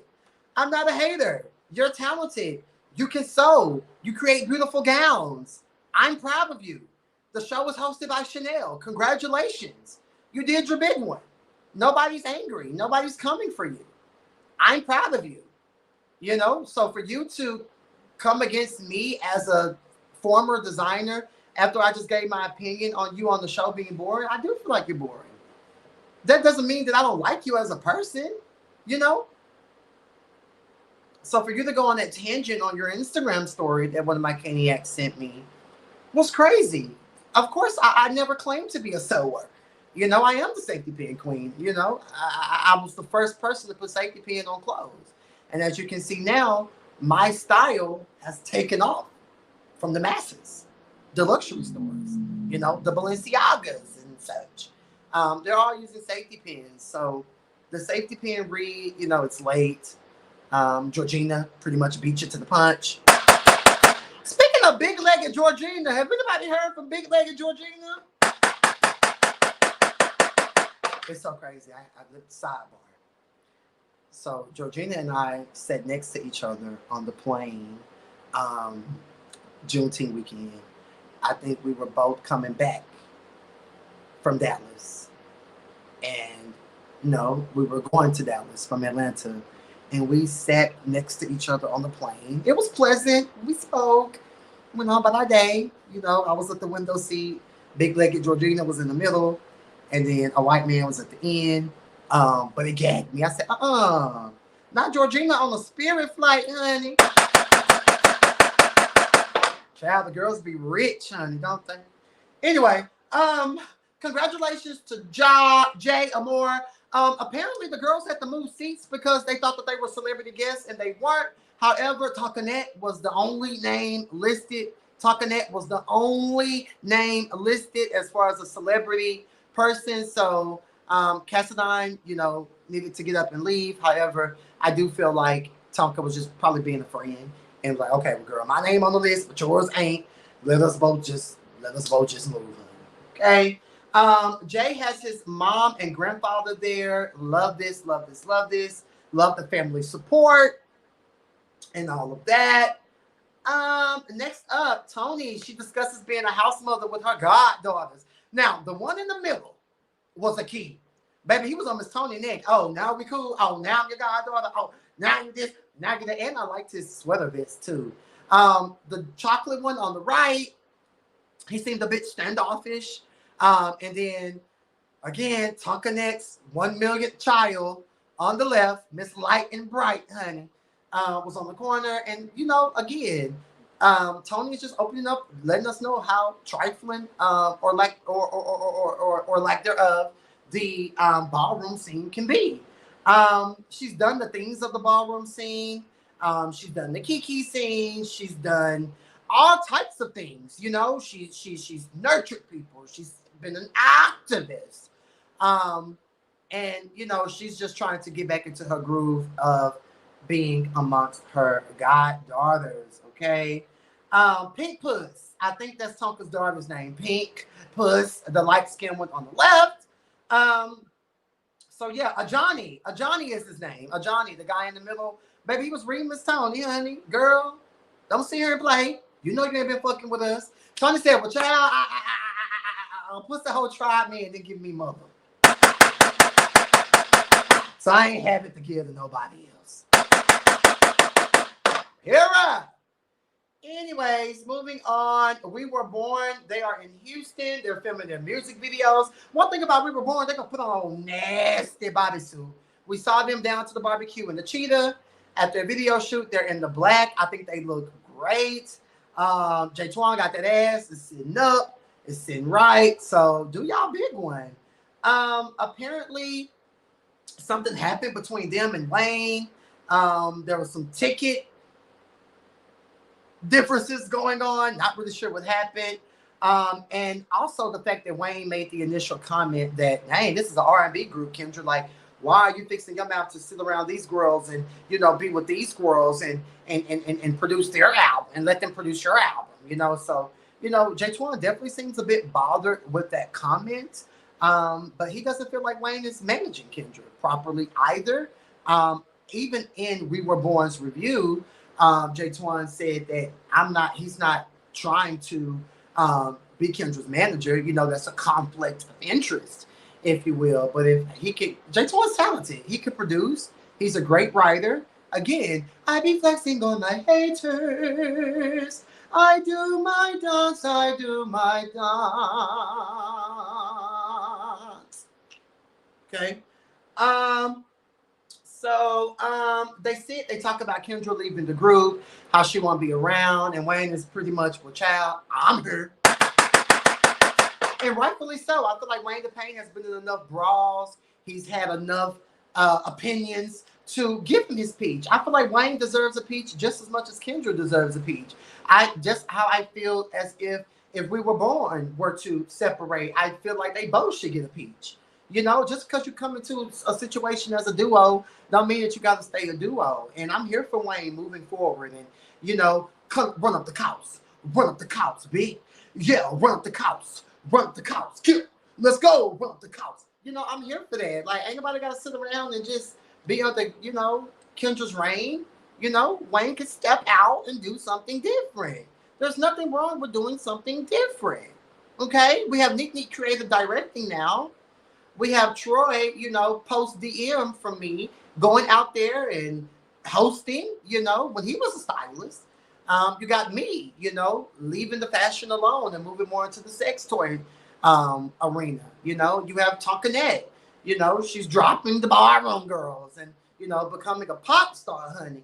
So, you know, people are doing different things. There's nothing wrong with doing different things. Since when do a bitch gotta stay in one box?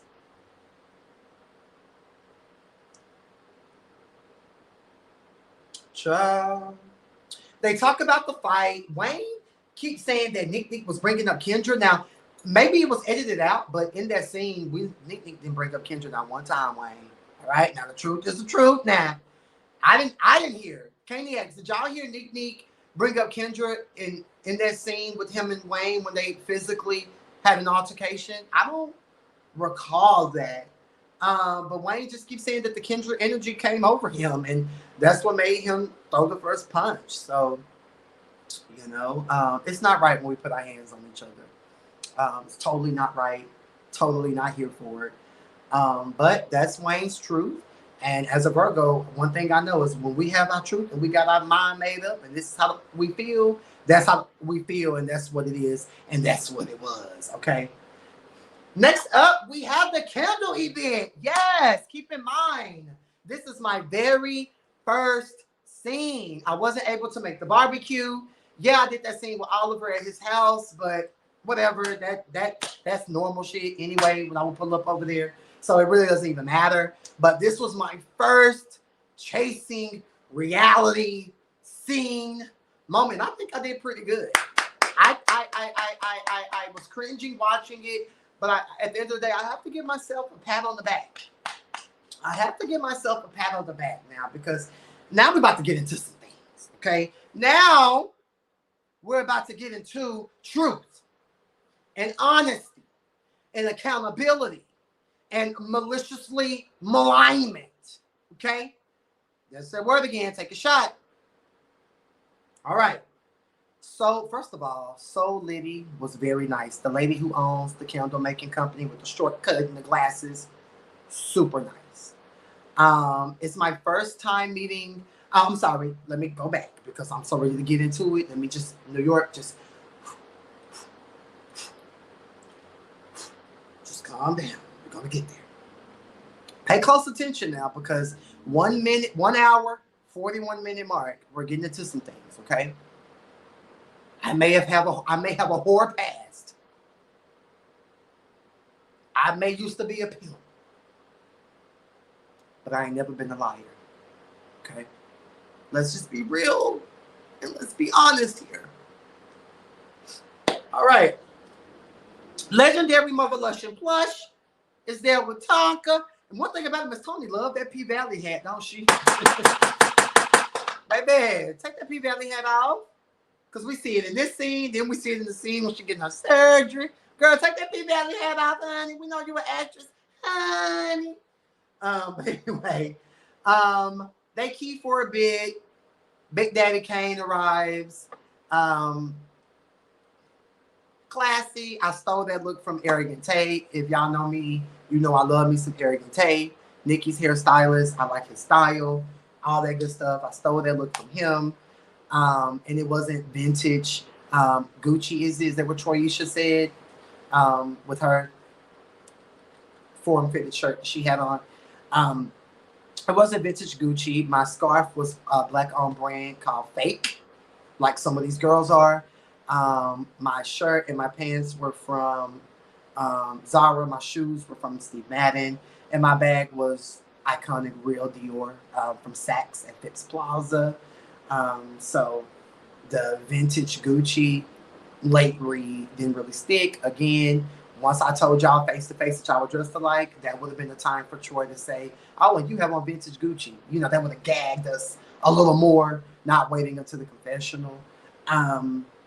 So I arrived, I'm feeling the vibes, talking that all on a nigga. I mean, I'm used to that. You know, like, don't let these girls fool you. Like, these girls be wanting to sample a Big Daddy Kane. I'm motherfucking handsome.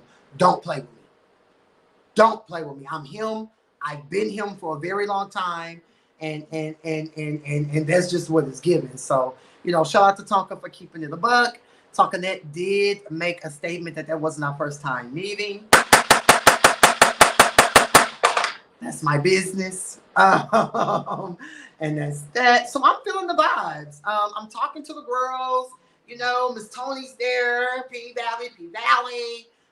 Next up, Troy arrives. Now, I knew Troy it was very awkward because when I saw Troy in the parking lot, I was like, hey, you know, and he gave me a very dry, nasty hi.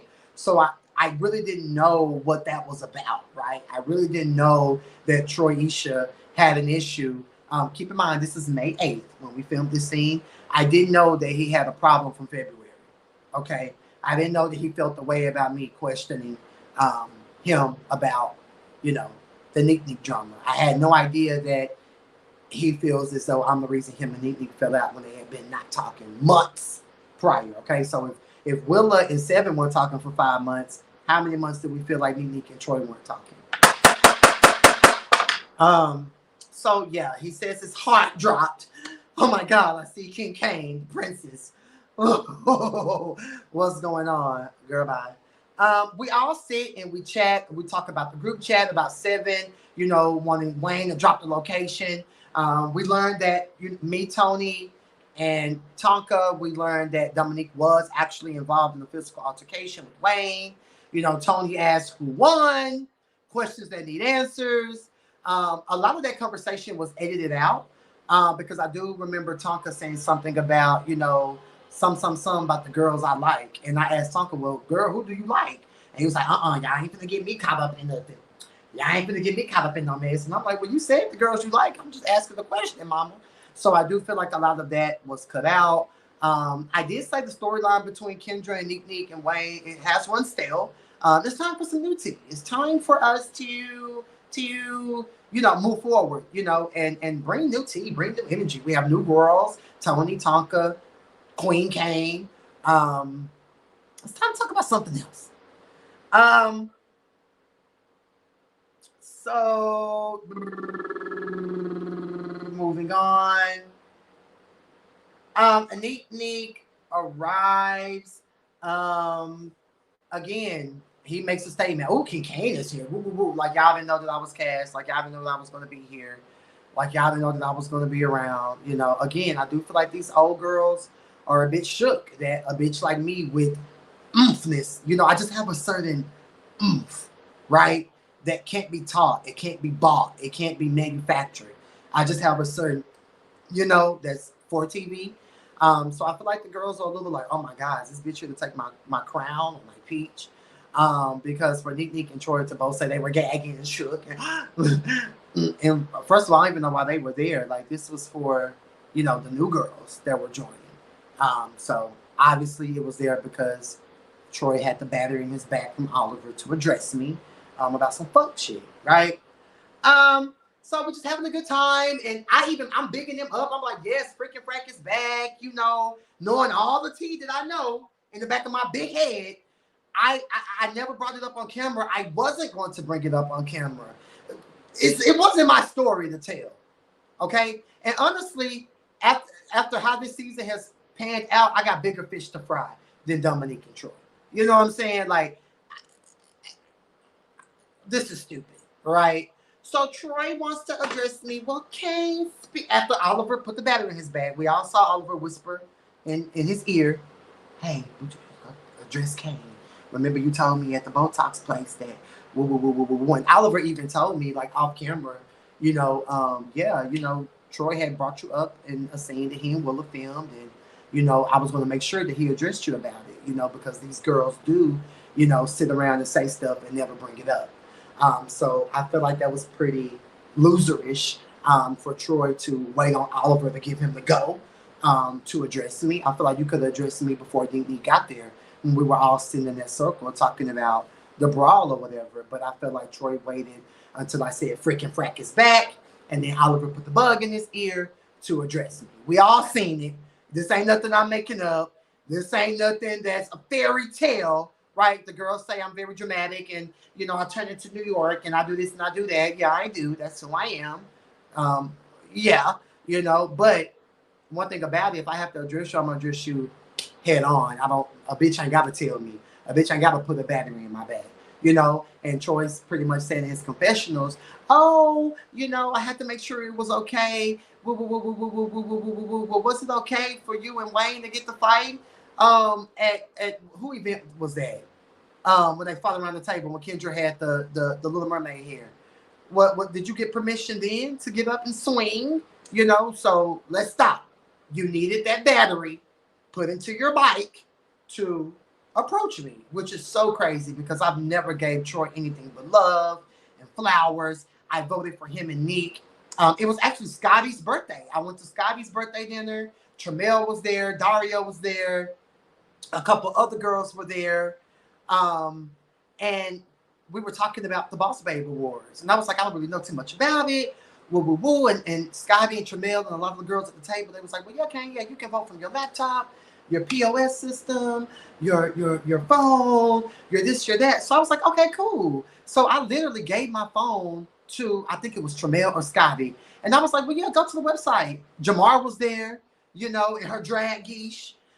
So, you know, the girls were there, you know, and they can all vouch for this. Let's be clear.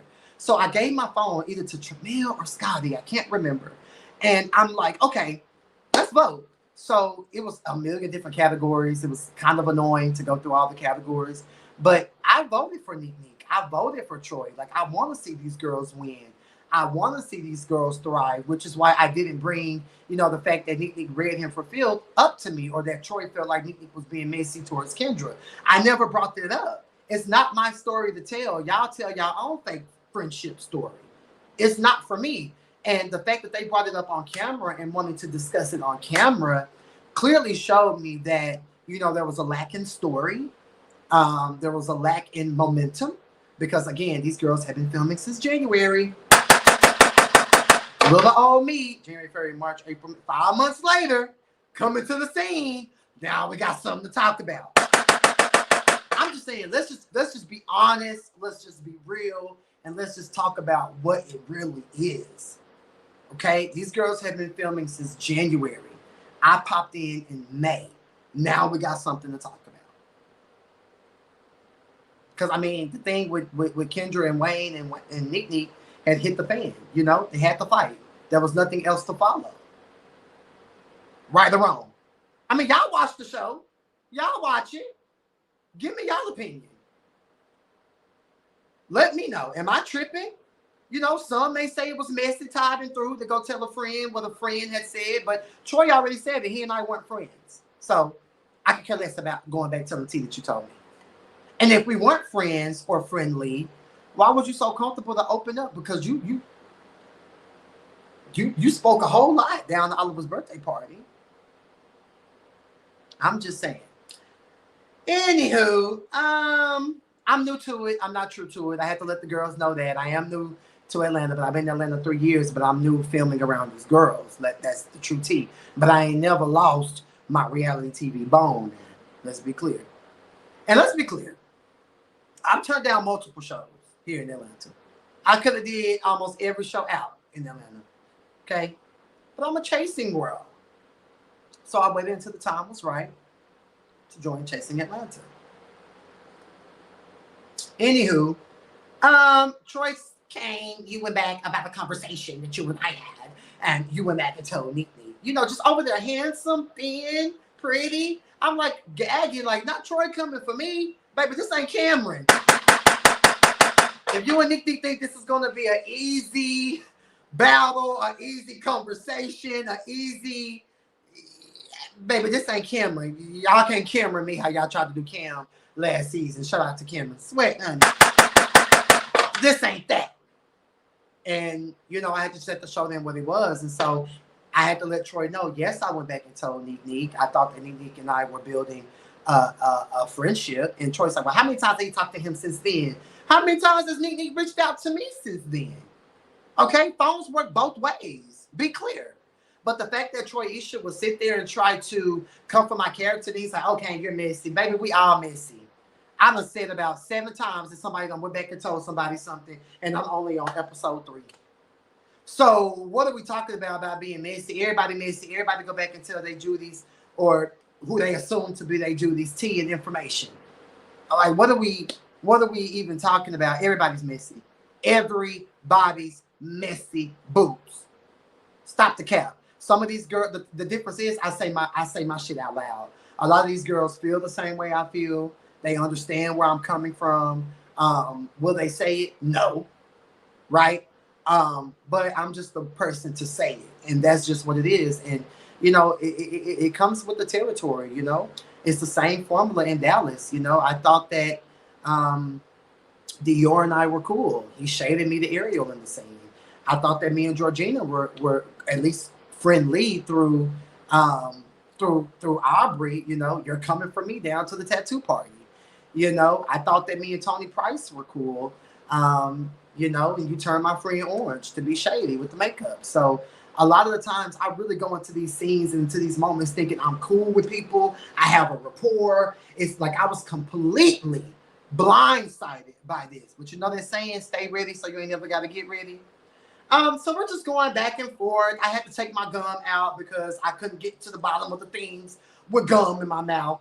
And I was just reading, you know. And what really gagged me and what kind of hurt me was when I'm like, well, Neek, you said some things, and Neek's like, well, what did I say? You know. And I'm like, Neek, you know what you said when I gave you that tea? Like, why is y'all sitting here trying to play with me and play in my face and make it like I'm the reason that y'all friendship came apart? And Neek, you are in the middle because you went and told Troy what I told you. And Troy fabricated this entire storyline so he could have something because it was a bit dry. I mean, you can only host so many events to keep the people interested. I mean, I'm just saying. You know? So and even in that scene, I was telling Nick, like, so now you ain't trying to own what you done said, and now it's got me looking like I'm crazy. Like, that's so unfair. It's completely unfair. So all in all, I didn't want to bring this up, Kaniacs.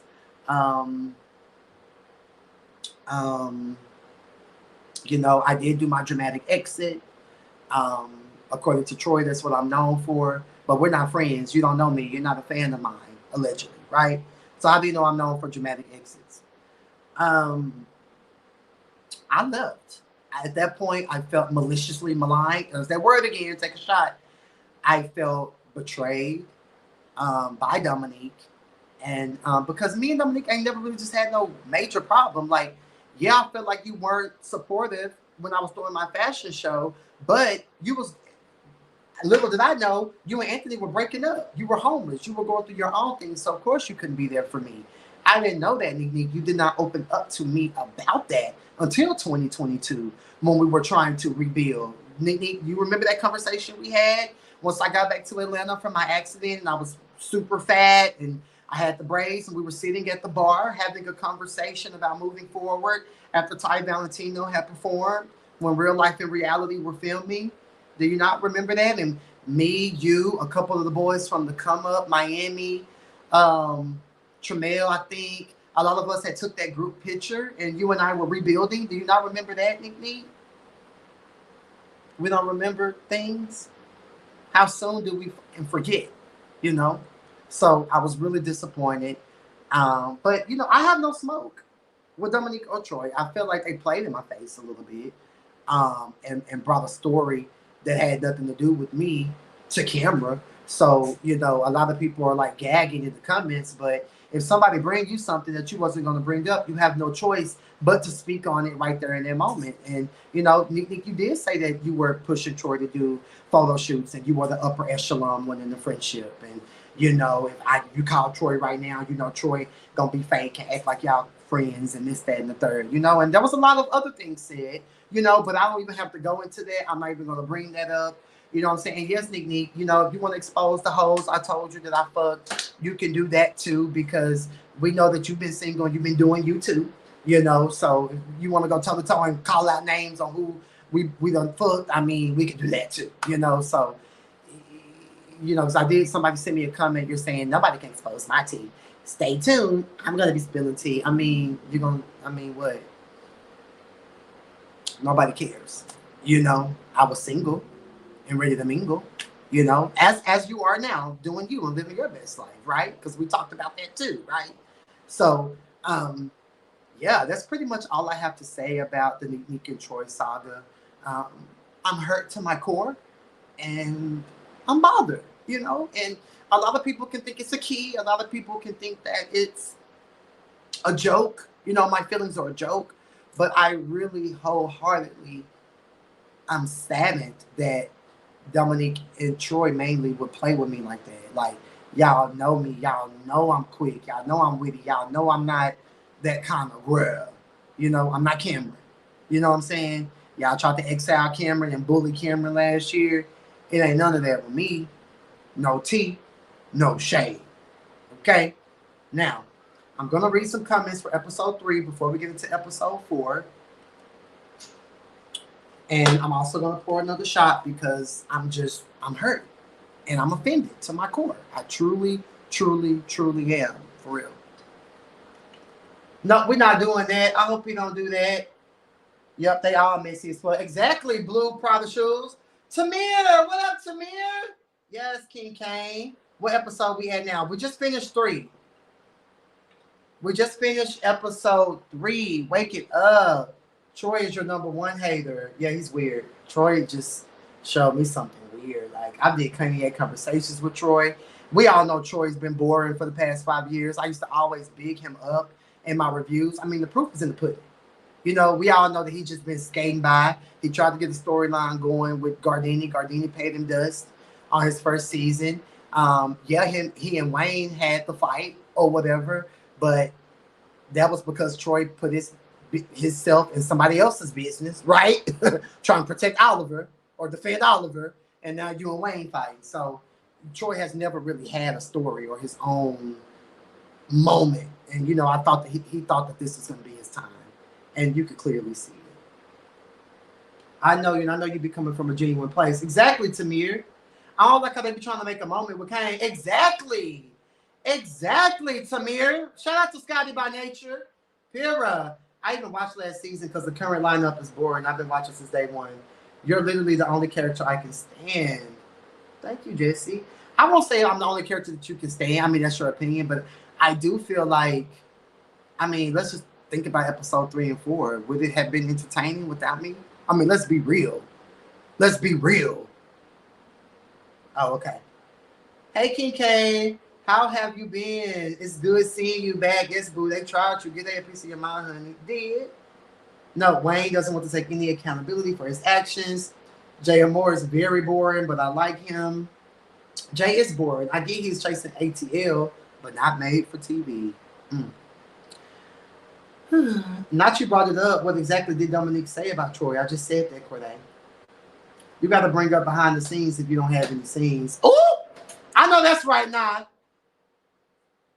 And Oliver. Okay, we're getting into it. Can y'all hear my headphones? Okay, yeah. So yeah, that's episode 3. Before we move into episode 4, baby, shot o'clock. And I'm gonna bring somebody on to say hi to y'all when I get done with episode 4. Okay, I know y'all are going to gag when y'all see him. He's a lot of you girls' fave. You know, so y'all hate me but love him, but it's all good. Cheers to the girls' weekend.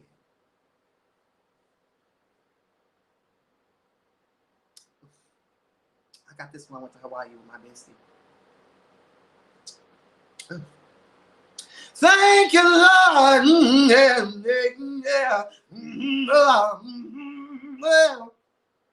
All that, okay? Period. Always been fair and honest. And true T, he even defended Troy and Neek in old reviews.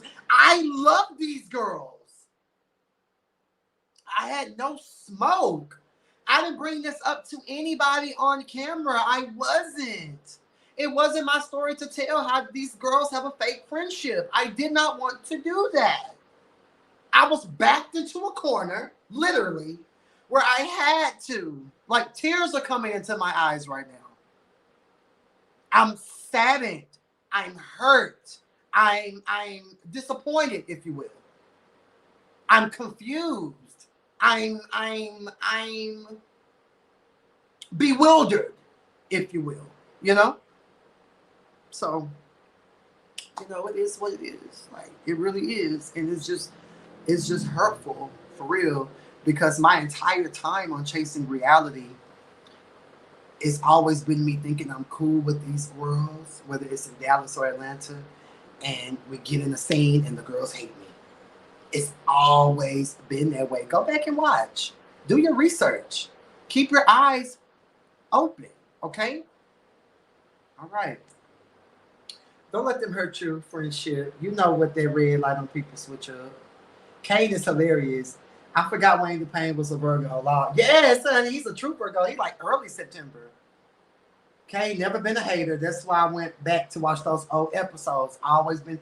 Exactly. I'm not mad at nobody. My light doesn't dim any dimmer being around other stars or starless people. That's why, as you'll see, when I have my event, I invited all the girls. I don't care. Whether you like me, you hate me, you indifferent about me, you feel this way about me, come. Come. I don't give a damn. I'm completely unbothered. I'm me. I've been him. That's the real tea. And there'll only be one King Kane ever in life on Chasing Reality. I haven't saw a girl with my judge yet, from LA to Dallas, to Atlanta. You know, I'm iconic and I'm legendary in my own right. Okay, shout out to the waves. Shout out to the waves, though. But anyways, child. Hey, Tremel, I was just talking about you, Tremel. OMG. Continue to love them, though, for real, because it's almost like they don't know no better. For real, can't help themselves. Ooh. Jamar is here. Hey, Jamar84. I just brought you up as well. Yes, the king been on the rise and always tell the truth. People hate the truth. I ain't never been fake, baby blue. Never.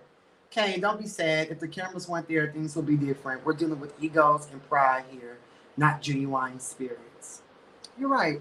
And with that being said, we are at the 2-hour and 5-minute mark. I'm going to go ahead and move forward with episode 4. Let's get into some things because 7, she tried me. But we're going to get into it. You know, we're in a better place present day, I would hope. But she tried it. So anyways, episode 4,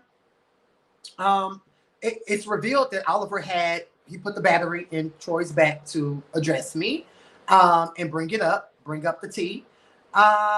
Troy and Nick are in the side room, and Oliver goes over to talk to them, check in on them, and lets Troy know he was on his best behavior. And you know, Troy is trying to read me in his confessionals. The thing about me, I love to get read. I like to get read because I dish it. So you definitely have to know how to take it. Like even in the comments, when I get dragged, I keep because yes, read me. I love to get read because bitch, I'm a reader. I'm a real roaster. You know what I'm saying? Like I ain't, you know what I said? I ain't above is an approach or reproach. I ain't really giving a fuck. Okay? So at the end of the day, you know, it is what it is. I do feel like the reads fell flat. But good job, Troy. Good job. Nick and Oliver have forgiven each other for the past fakery. Just a whole bunch of fakeness going on, child. Nick said that he has an A-list mindset. You know, him, Tony, Tonka, Oliver, they're all doing great things. You know. Ain't nobody a millionaire. Everybody's still in an apartment. I'm the only bitch on the cast with a mortgage. But you know, the girls have a A-list mindset. Okay. Next up, we see Miss Tony. She has her surgery, honey. Again, she has her P-Valley hat on. Miss Tony, I done told you, take off the P-Valley hat, honey. We know you're an actress, honey. But we're gagging. She wants her nose redone. Not rhinoplasty, but she wants her nostrils taken in a little more for a more feminine look, which I can understand. Shout out to Miss Tony for being vulnerable and open about her surgery and wanting to, you know, the face is already sickening and feminized, if you will. But I felt like this was her moment of, okay, I really want to transition. I really want to do something different. I really am her. So, you know, let me get this in. Now, what was interesting is the doctor at first didn't give her what she wanted, but she went back to the same doctor. Now, I don't know if I would have went back to the same doctor that didn't give me what I wanted at first, but clearly the before and after, you can clearly see that the nose is very much more, you know, together. And I think she had showed him a picture of somebody's nose, and the doctor said, "Oh, that's pinched." I hollered, "Miss Tony Bryce, who picture did you show the doctor?" And the doctor said, "Ooh, her nose is pinched." I said, "Ooh, the doctor's shady." Yes, Married to Medicine. I gagged so motherfucking hard. I said, "Who knows was pinched in that picture?" Oh. So, anywho, surgery time. When we saw the before and after, I said, "Okay, so is this the show botched? Like, what are we watching? What's going on here?" Like, it literally looked like something you see on Lifetime Movie Network or WeTV. My mom, she loves watching Pimple Popper. So it definitely gave like one of those shows for that very short, brief moment. But I'm all about plastic surgery. You know, if you want to enhance yourself, enhance yourself. I ain't never want to enhance myself. You know, maybe I'll do some ab etching, you know, here in DC in the future. Who knows? But I don't know. If you want to change something about yourself, change it, you know? But shout out to Willa, shout out to Seven, and shout out to Berlin, and shout out to Miss Tony Bryce for transitioning and going the full way and not dwindling between boy and girl and really setting, you know, this is who I am, this is what I want to be, and this is who I am, unlike a lot of other girls. Moving on, Tokyo Valentino. Now, I'm a fan of the one on Cheshire Bridge. We were at the one on Northside Drive, like heading into the West Side. Oliver and I, we go there. We're picking out outfits. We're looking at toys because not only is Oliver having a 6-toy party, you know, I'm coming out with my own line, and this is great market research to see like what the people are selling, what the people are buying, all that good stuff. And not only that, I want to get me something sexy, something revealing to wear. I'm sexy. I'm him. I've been him. So Oliver and I were keying, we're flirting, we're gagging. They cut out a lot of the flirtationness, and I think that was out of respect for my current relationship. So, toos to production for that. But every scene that I'm in with Oliver, and this is important to remember, It's always flirting. We always touched on each other. We've been fucking for years, and things like that. So that's important. So let's just remember that at the 2 hour and 11 minute mark. Let's always remember that. Let's never forget that, because hoes tried it later on. But we're shopping, and I talked to him about creating my logo. I show him. I come with like a plan. Like, okay, these are different logos. I like the boldness of this one. I like the simplicity of this one. Can we get a common ground? He said yes. We're gonna work together. All that good stuff. Because again, I'm not a hater. I want to work with these girls. 2 or 3 weeks later, never got a logo. Apparently, he was busy with In the Mix with Twixt. How are the views over there on In the Mix with Twixt? So you know, I didn't. But shout out to Sean. Sean has turned fake on me here recently from Chasing Dallas. They say he was down to Harviana's live trying to read and shade me. Girl, do I really need to go into the details of us? Do I need to talk about Punt City Market? Ooh. But shout out to Sean. He put me onto Fiverr. At that time, he was cool. He was nice. You know, but again, y'all know how these girls switch up and want to shade you and read you. You know. So shout out to Sean Lorde. He pretty much gave me he pretty much put me onto Fiverr. And that's why I really went through to do my logo. So when you go to King Kane LLC on Instagram, that logo was done by an Indian guy over there in India from Fiverr. Shout out to Fiverr. And then Bay got somebody working on my website. So King Kane LLC website will be up and running by the time the episode of my premiere party premieres. My lunch party premieres. Okay, so again, guys, if you want to shop King Kane LLC, go over to the Instagram, King Kane LLC, and you know, that whole thing. Okay, you can pre-order. Moving on. I do want to say, goddamn, I'm fine in this scene. Handsome. Oh my God, I can finally see the comments now over here. Banging for years, Kane. Hey, Travell. Yes, honey. So, yeah. So, me, Oliver, we're carrying. He's opening up the. He's gonna do the logo or lack thereof. We talk. 7 arrives. She talks about going to DragCon. We already know from episode 1 she had to go pick up Anitra from Drag Race. I see that we have 72 people in here. Please make sure we are liking, sharing, commenting, and all that good stuff. If any of my cast is on here, hey cast. You know, I know some of you don't see it for me, but I know you're still watching. But hey, nice to see you too. I'm only speaking from my POV and giving my opinion. So please don't attack me at the reunion. Anyway, so 7 arrives. I had good energy with 7. She opened up about her transition, being on the hormones. I clearly can see the titties forming. Like, I'm here for her. I'm happy for 7. Like, I'm not a hater. Yeah, in my reviews, I thought that she was weird, right? But I didn't have no smoke with you, shouty. Like, I'm chilling. Like, I'm in here. I got my 2 phones. I got my main phone. I got my pimp phone. Like, in my pockets. Like, I'm chilling. I got my shout out to D'Angelo, boyfriend by D'Angelo. I had his hat on from his brand. Like, I'm chilling. Like, I'm here to do market research. I'm here to talk to Oliver about a logo that I never got.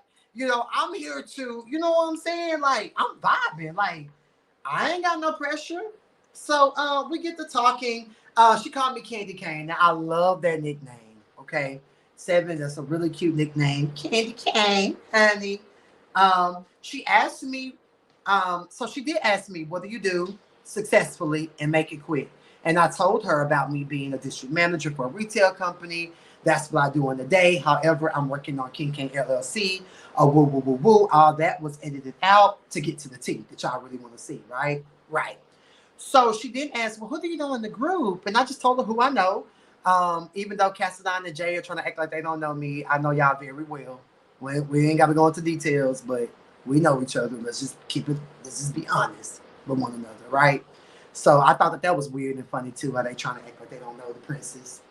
It's given very much Dior and Georgina, and it's just a formula that has been repeated year after year after year after year. Mm. Tell you how the girls be wanting a piece of Big Daddy Kane until the cameras come on, and then it's okay. Oh, he's dramatic, he's messy. Oh my God. But talk about the real tea. I don't ever talk about that. Out of respect for my husband, I'm gonna keep it peep, and I ain't even gonna go into details about all that extra carrying on. But stop with the cap, like y'all don't know how I give it up and who I am for real. Anywho, so Drew ended up asking us about the candle event. Oliver brings up the candle event. Again, Drew's asking about what happened, and I'm just telling her what happened.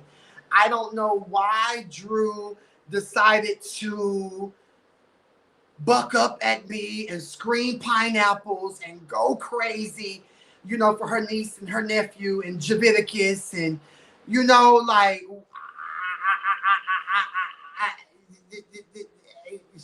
I don't know. I was literally only explaining a question that you answered. So now I get to carry and I'm going off. I'm hooping, hollering, going off because now I see that you're trying to like.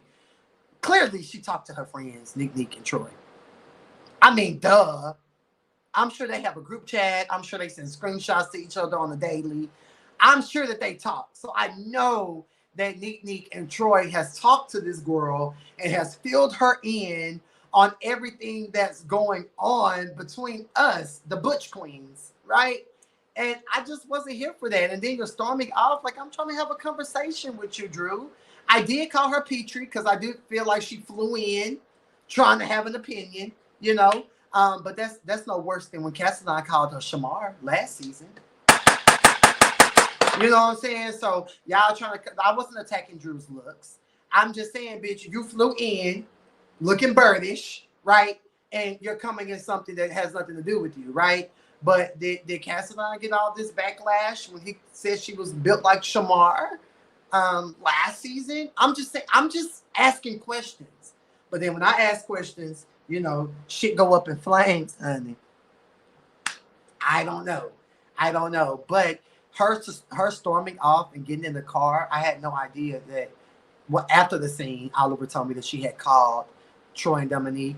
I thought that was a bit much. You ain't talked to Willa in 5 months, but you can call Nick and Troy about some drama and some shade. I thought that was weird, but I do see Nick know me. Nick, I don't care how Nick try to portray on this show and try to act like Kane, what are you doing here? Nick know how I give it up. Nick know I'm a real bitch. Nick know I ain't never told not nan lie.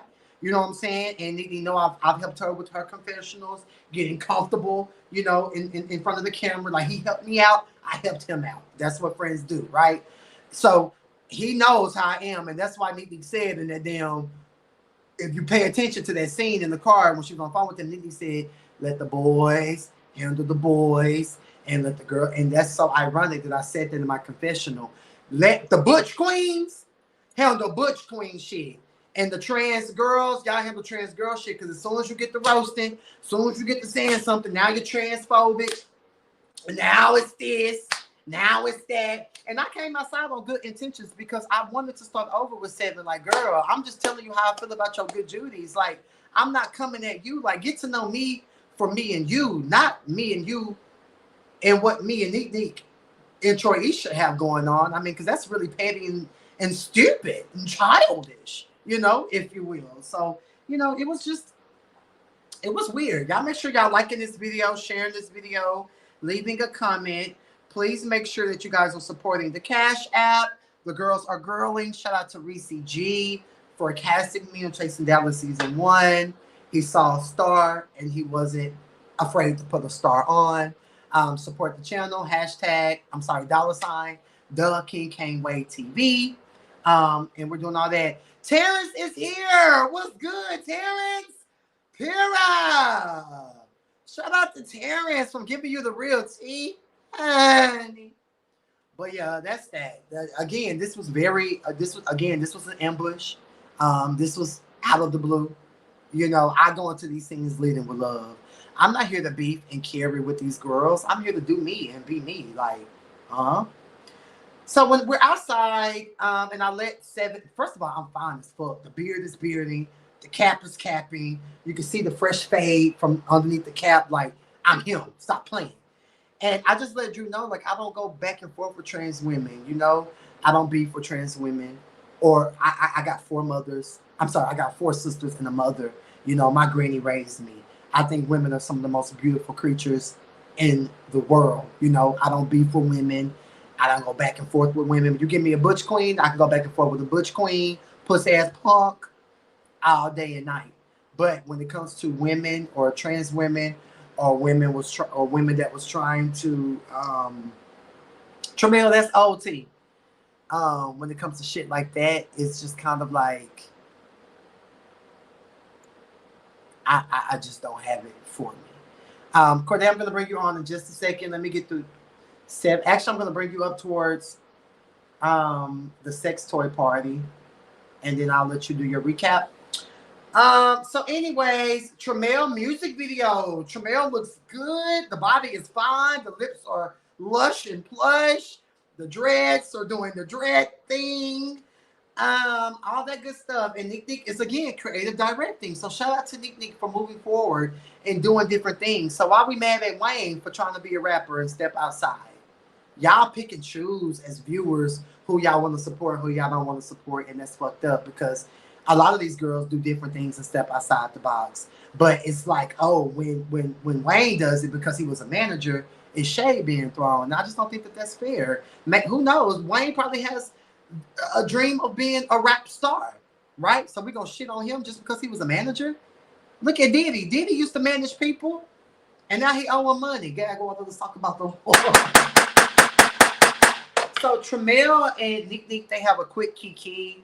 They have a cute kiki. You know, don't really know what it was about because I kind of tuned out. No shade, no tea, but they have a nice kiki. And a little sidebar: I was supposed to come to this scene, but I was so disappointed and disgusted with Nick in this moment that there was no way I was going to come to your work scene and give it life after you maliciously maligned me. There's that word again, take a shot with Troisha.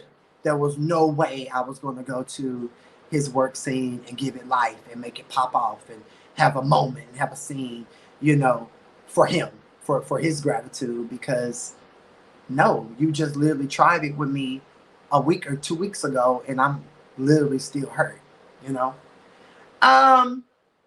Next up, we have Tonka Net meeting with his uncle or her. I'm sorry, she's non-binary, so he or her, she, they, them, like Fran with the big jaw from Chasing LA season 1. He meets up with Uncle Felipe now. The uncle fine. We gotta be honest. We gotta tell the truth. The uncle fine, okay? The uncle is sexy. The uncle look good. The uncle got a big bald head, a big nose. He definitely has those features, a big back. And it looked like the uncle was cakey from the bite. I guess having a fat ass runs on the Macmillan side. So, you know, it is what it is, honey.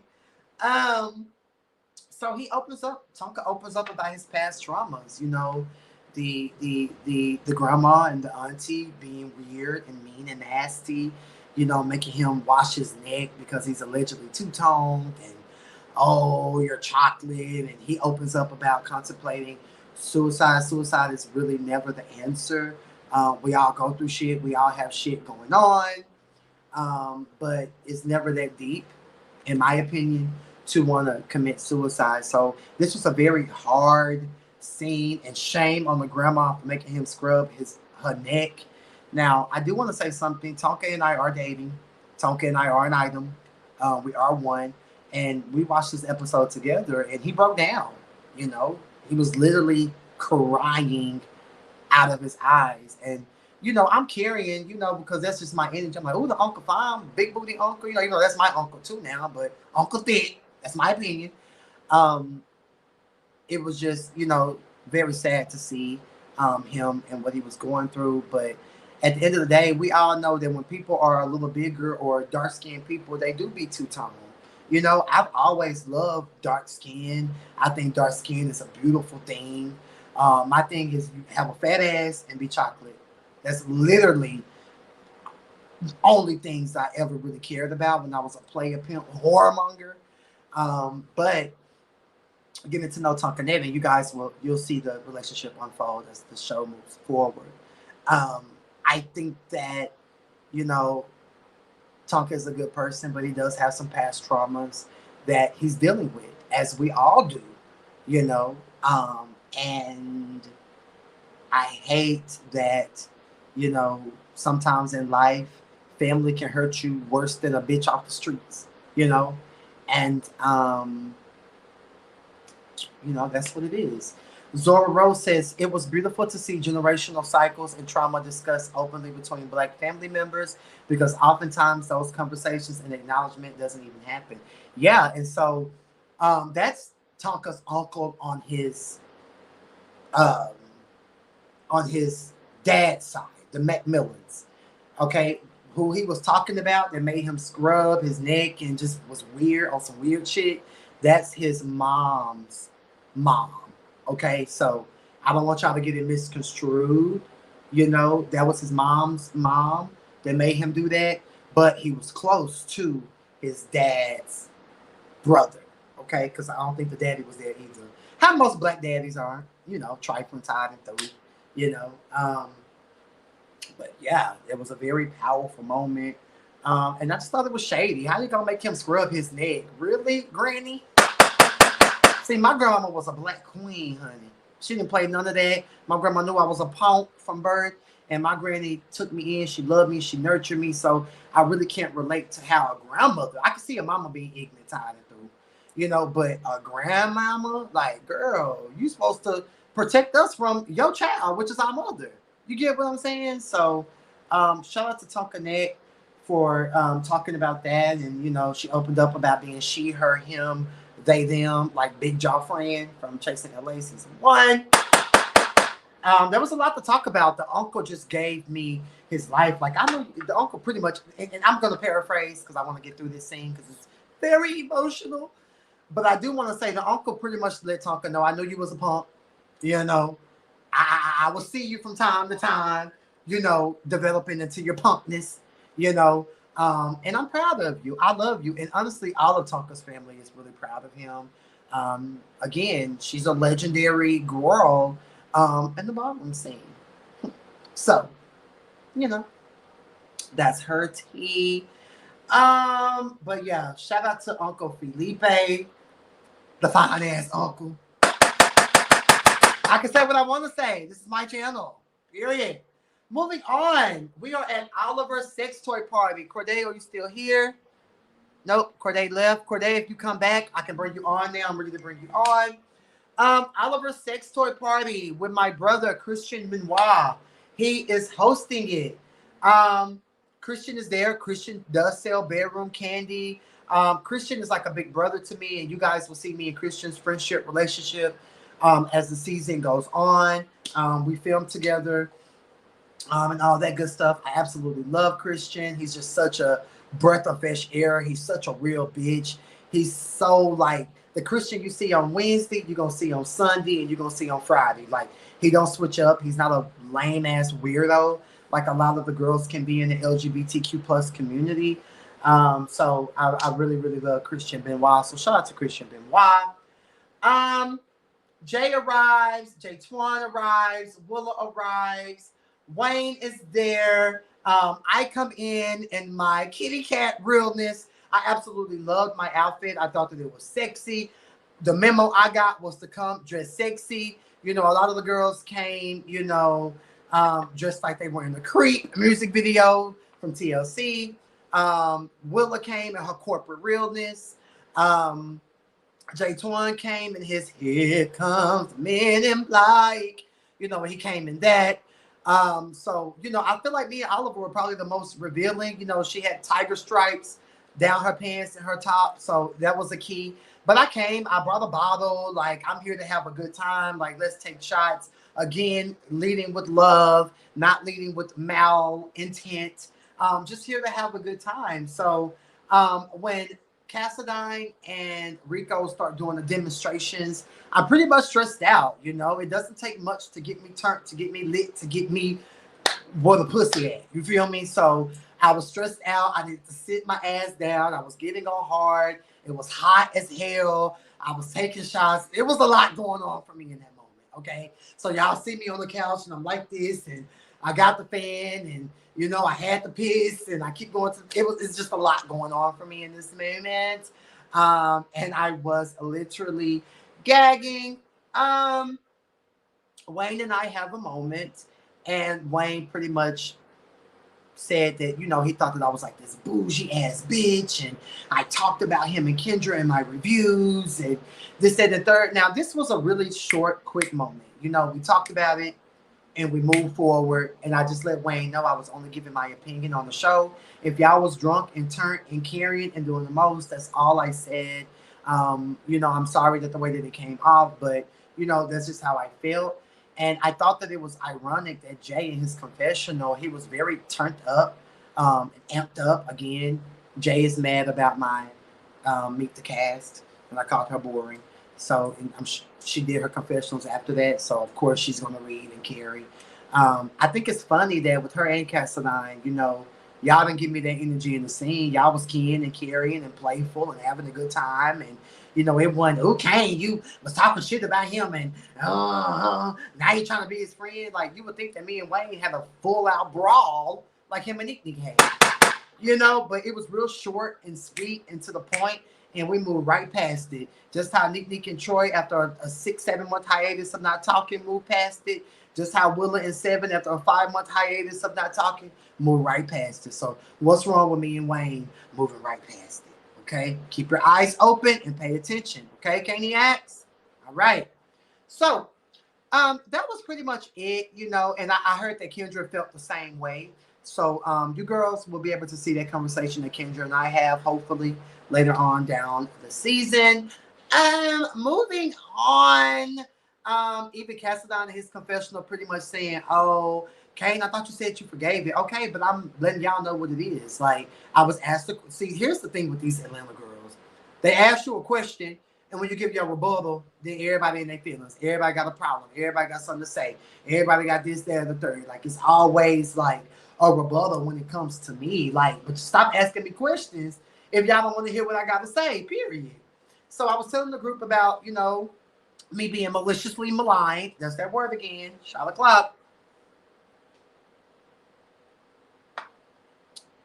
I was telling them about me being maliciously maligned, the conversation I had with Seven when she completely went left field. And I really wanted Willa and Wayne to know, because I already know Cassadine and Jay. Okay, let's be clear.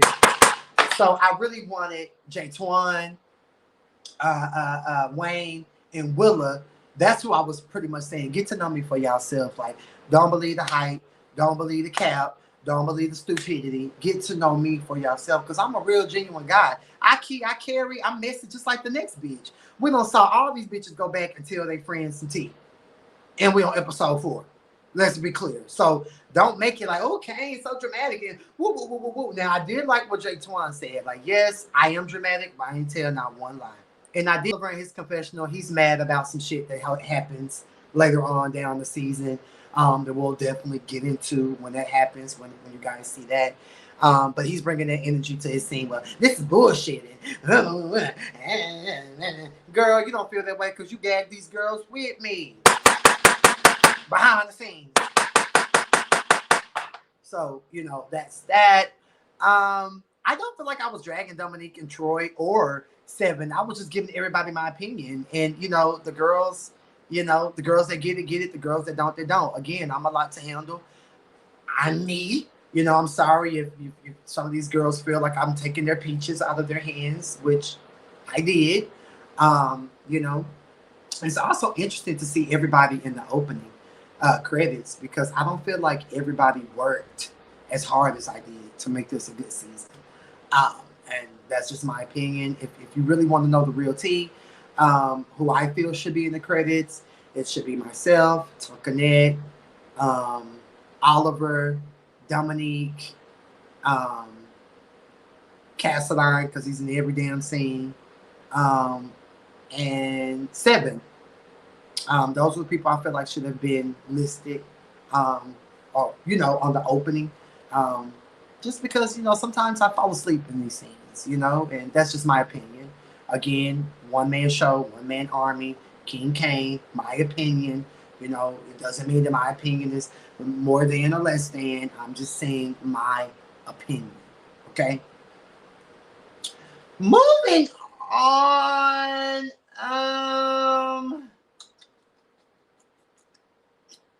Yeah. Jaytwan discusses Kendra's side. We get into a little bit about, because I brought up like, damn, Kendra not gonna be around us. I had heard that through the grapevine. So I was just like asking Wayne, like, what's going on? What's the tea? Like, I ain't got no smoke with y'all. Like, what is it giving? Why is she not around? And you could tell this was a very painful moment for Wayne. Wayne really wasn't here for it. Him and Kendra are going through their own fallout. Wayne gets up, tears in his eyes. He runs off to the bathroom. Jaya Moore, she goes in there, 7 feet tall, to tell him, like, hey, it's okay. I know you. I know the real Wayne. Anything to get a moment, child. And that's pretty much that. And so me, Willa, and Cassidy, we just on the couch keying, and you can even hear Cassidy saying, "Oh, Willa, nah, she the one who gonna give you a free chance, a chance." I do want to address, what does silly mean, Willa? You said King Kane is silly. Like, what does that mean? Like, I need you to go into more details about that, because you came dressed, in corporate realness, getting ready to go to work. I think you're beautiful. I ain't came for you. Me and you haven't had any run-ins. I know you're cool with the other side. So what do you mean silly? Because me and you haven't had any, was that a fun silly, or was that a shady silly? I really didn't know how to take it. But I hope it was a funny, loving, silly, because I ain't got no smoke with you. Me and you haven't had a fallout all season long. It's no tease, no shade with you and I. So I would hope that you're not like riding the fence. I would hope that, you're being fair and giving me an opportunity, like I said, to you, Jaytwan and Wayne. Because I know Oliver, Cassidy, and Jay, be clear. So I just wanted to know that, was that a shady, he's silly, or was that like Kane's silly, he's a key? Because Jaytwan and Berlin, they shade me, as they told me later on the season. But, is it a fun shade, or is it a nasty shade? Because I haven't shaded you. I haven't came for you. I didn't say anything about you. So I would hope that Willa, being so real as she is, would be, fair and open, because, she did tell me that she was open to getting to know me. So I would hope that wasn't shade. I would really hope that there wasn't shade, because I haven't shaded you, and that would just be, weird, right? To shade people for no reason. So I would hope that. The party is over. I do got my pussy lips out. Long dick daddy Kane. It is what it is. It was a sex toy party. I thought that everybody was going to come in a sexy realness. I didn't know the girls were going to come dressed like they were in the Creep video. Shout out to TLC. So, I was gagging. Yeah, and so then that was pretty much it. That was a fun night, a crazy scene, a good time. And now I want to move on into the comments. That is my review over Chasing Atlanta season 6 forever. What is it? Episodes 1 through 4. Okay, so let's read what the comments are saying. Honey boo boo ciao. So how do you feel when Oliver went and whispered in Troy's ear, aka put the battery in his bag to start the shit off? Okay. I mean, in true Oliver fashion, that's what she does. She's a very messy girl behind the scenes. She talk about everybody from production down. So that's just what it is. And I don't want to talk too much, but ask me that question after Thanksgiving, early December, and I can give you a better detailed answer. Every 3 people in the room, please like, subscribe, comment, and support. Yes. I think she was just saying you're funny, nephew. I hope so, because I didn't shade her. I did not shade her. Right, Scotty, I am a nice guy. Yes, because I need to know why was Jay's giving so much about the Duchess, even in the live review. Yeah, Jay is just, I called her boring. which she is, you know, talented girl. But you know, I don't even want to read Jay because there's so much I could go into. I ain't even gonna go there. I'm gonna just keep it cute for now. But you know, the billboard came down. Moving on. Yes, because I need to know why Jay, the shade is in there all through there. I don't know who the fuck told Troy he was the queen motherfucking diva, but he truly needs to get a major grip on reality. Okay, not Creep. Cedric is in love. Not Cedric. Who's oh love? How you know my first name? Pussy ass punk. I cried that scene. Oh, y'all in love. Congrats, Kane and Tonka. Yes, God. Can get it, honey. Not Big Job. Ooh. Songwriters come from the back to the front. His hair was beautiful. Great commentary, Kane. Of course, always. I'm sad you and Dominique not working out for real. That was your friend, Tamir. You know. You know. You know. Seven did entirely too much. Stay out of the men's business. Troy and Nick can clearly handle themselves. Yeah, they both have physical altercations on the show. They can handle themselves. They were trying to bang you, Kane. Tramiel. Clock their tea. Nick was chilling before the fight. Gabrielle Pitt. He surely was. I have been banging my gavel for years, Tramiel. It's reproach. Okay, I'm not above reproach. The king is not overly emotional. Exactly. Hey, Kane. What you said about me, you over there showing out. I think you're doing it proper. Yeah, Tremaine, I didn't say anything bad about you. I just talked about us being at Scotty's birthday dinner, and I talked about the scene when Nick creative directed your performance, music video. Don't let them hurt you. Yeah, so are there any other questions that we can say hi? Tonka, you want to come say hello? Tonka wants to say hello to the world, so we're going to let Tonka Net come up and say hi. She got her fancy on, honey. We chilling at the crib, you know, married, booed up. You know, some of these girls can keep a man if they life depended on it. And I want y'all to understand that my thoughts and opinions are just mine. They don't reflect what Bay think. Bay got his own thoughts and opinions on these girls. My opinions are just my opinions. I want to be very clear when I say that. He know his man ignorant. He know I have a whore past. But he accepts me, flaws and all. So, baby, you want to come say hi? She over here chilling, honey. She got her robe on, honey. Come on over here, honey, and get on down to this goddamn thing. I'm scared. She said she's scared, honey. Hello, y'all. Hello, world. Yes, you're acting the king. Acting the king. Stop. Especially, he's so dramatic. Especially. He's abusive. No, I'm not. I just put you in your line. Place. No, I appreciate you for that. For real. Yes, his thoughts and his opinions, because I have my own opinions and my own woman. He's his own show woman. Don't let him fool you. He's a lady. I am a lady. I'm verse. I'm a verse top. My man gives me dick. That's how it is. You know, I take dick. This ass fat. Pira! They say, hey, Tonka. They say, yes, we love you, Tonka. Hey, y'all. I love y'all, too. Thank y'all for y'all support. As you can see, get your ass up. Move. Okay, I'm going to let him talk, and then I'll come back and bring you on for that.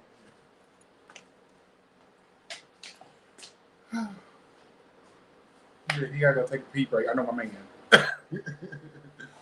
I just want to talk about the scene real quick, episode 4. Thank you, production, for allowing me to do that.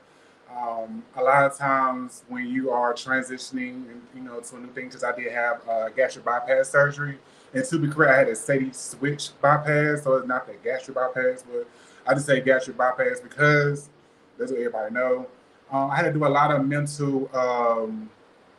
I had to do a lot of mental checkups and go through my deep scars and really prepare myself for August 11th for that surgery. So I'm so glad to get that off of them in such a better place mentally. So much lingering situations I had cut out when it comes to family, friends, enemies, organizations, job. I'm in such a great place. DC has been the best move for me since my surgery. Just move in silence. I've been trying to tell myself for years, but just be oversharing because, like I said, family do hurt you. So I put a lot of my trust into my friends, but these last 4 years with friends, and even with ballroom, you know, it's been hard because everybody mentally is going through stuff. I'm not gonna say everybody's mentally fucked up. Everybody's mentally going through stuff.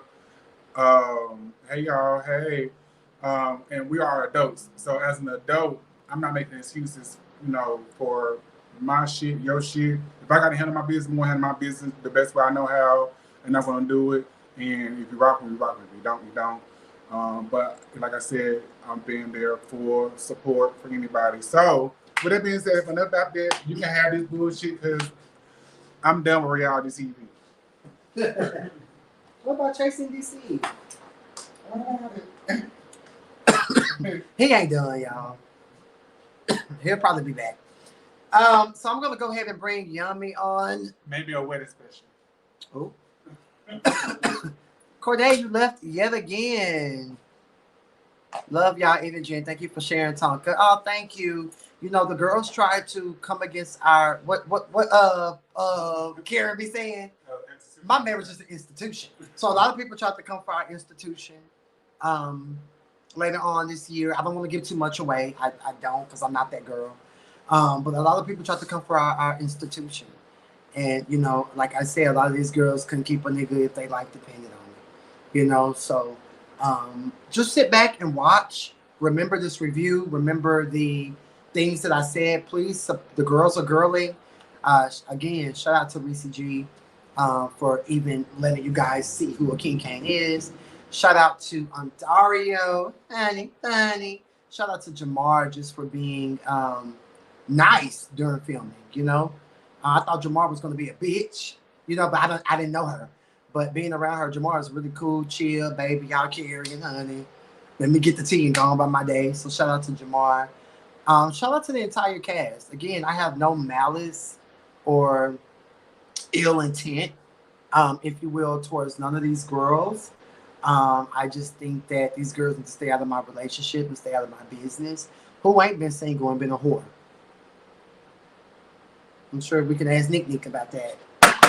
Because I know he gonna try to bring up the niggas I fucked with. So bring it up, Nick. We'll keep carry. So yeah, congrats on your progress, Tonka. That's what one of my moderators said. Oh, thank you. They said love y'all energy. Yeah, so that's my review over Chasing. I hope you and Nick can work it out. Gemini Virgo collab is out. It is. My best friend in high school was a Gemini. I love Nick. Nick just has a weird vibe towards me. I love him. Intro. And last I heard, they won at that what's that award show called? Boss Babe. They won at the Boss Babe Awards. You know, I voted for y'all. I'm not mad. If they would have a best friend category, and I want to be clear, I wasn't shading 6'6" Poppy. Those are the shirts that Nick and Troy had on matching. I wasn't shading you 6'6" Poppy. I was just saying that the girls have on matching shirts, you know. And that was the time for Troy to say that I have on vintage Gucci. Baby, these girls couldn't read if the light was on. It was vintage Louis Vuitton. Oh, vintage Louis Vuitton. What are you even talking about? I have a Dior bag on. I'm him. Anyway, this maliciously maligned word takes me out. Actually, I'm gonna come up. I'm lost. We've been friends on here on Facebook since you've been on Chasing. Oh, love, you have to send me a DM. Oh. Any other questions, comments, and concerns? Because I'm about to end this at the 2:55 mark. So we got about 5 more minutes where we can key and carry. Are there any other questions, comments, or concerns that the girls want to know about, honey? Are there any questions, comments, or concerns? I do want to let the record say, like, I had to get 7 together in that scene and in this review, but I like 7. Like, I don't be for trans women. I don't.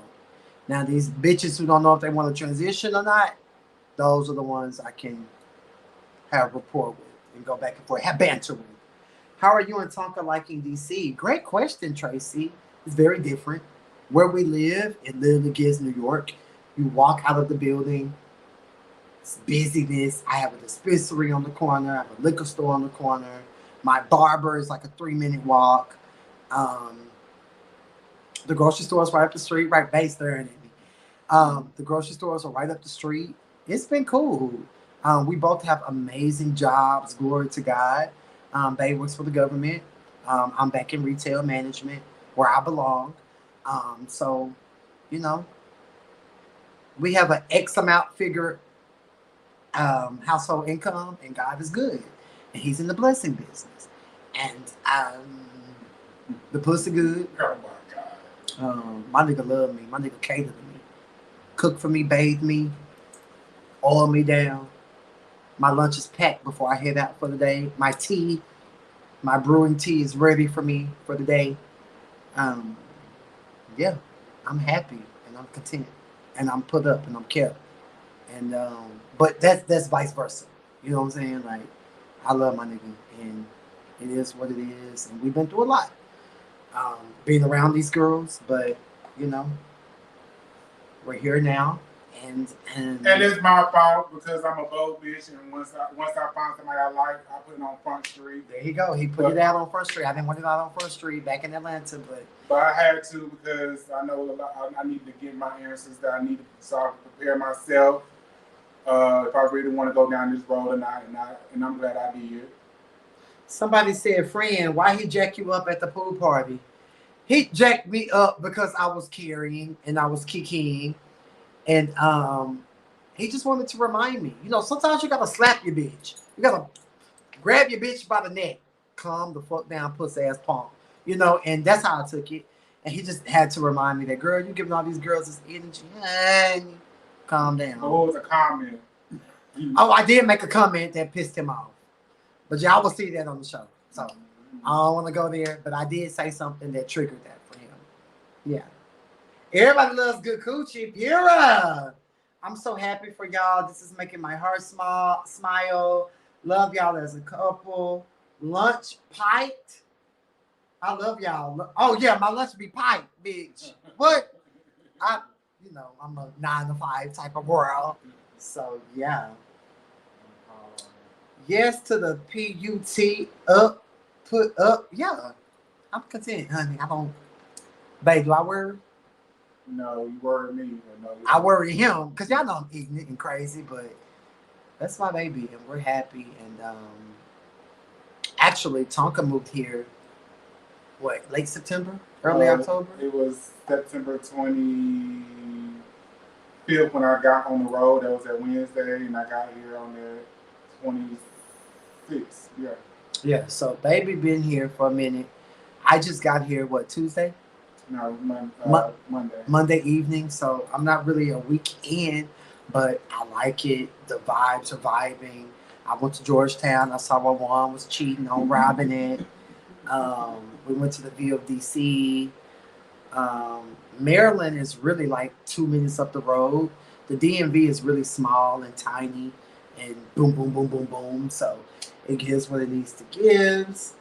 I love this. Yeah, I'm done whoring for real. Like my player pimp phone, I sold it to my little brother Zion. Shout out to Zion. I sold him my pimp phone, so I can't cheat.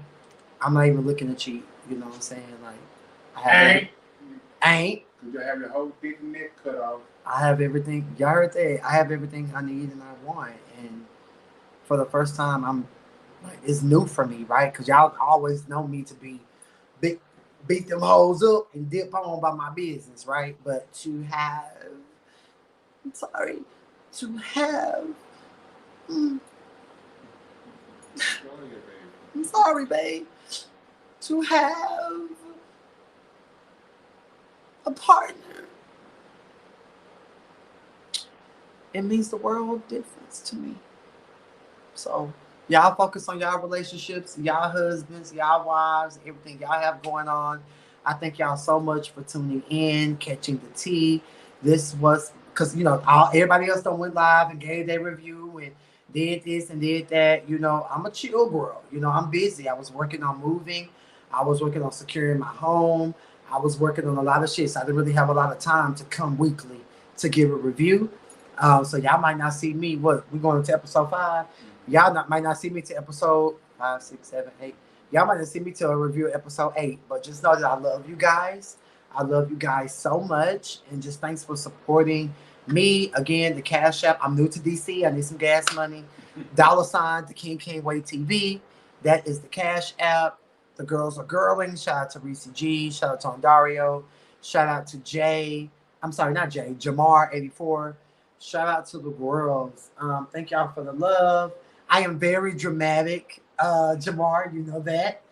How I didn't know you had this page. I was just saying period to you in the last chasing post. Sonny, you better clock into it and subscribe and cut your motherfucking notifications on. Or what you want to do? I'm gonna do you like Taseki did Marsh on Babby's East. Period. Thank y'all for the love. Yes, I'm a DC girl now. I'm no longer in Haterville 2.0. You know, the South is trash. You know, that's just what it is. The South is trash. I'm from Texas. I love Texas. But any other state in the South is trash. And I'm just not here for it.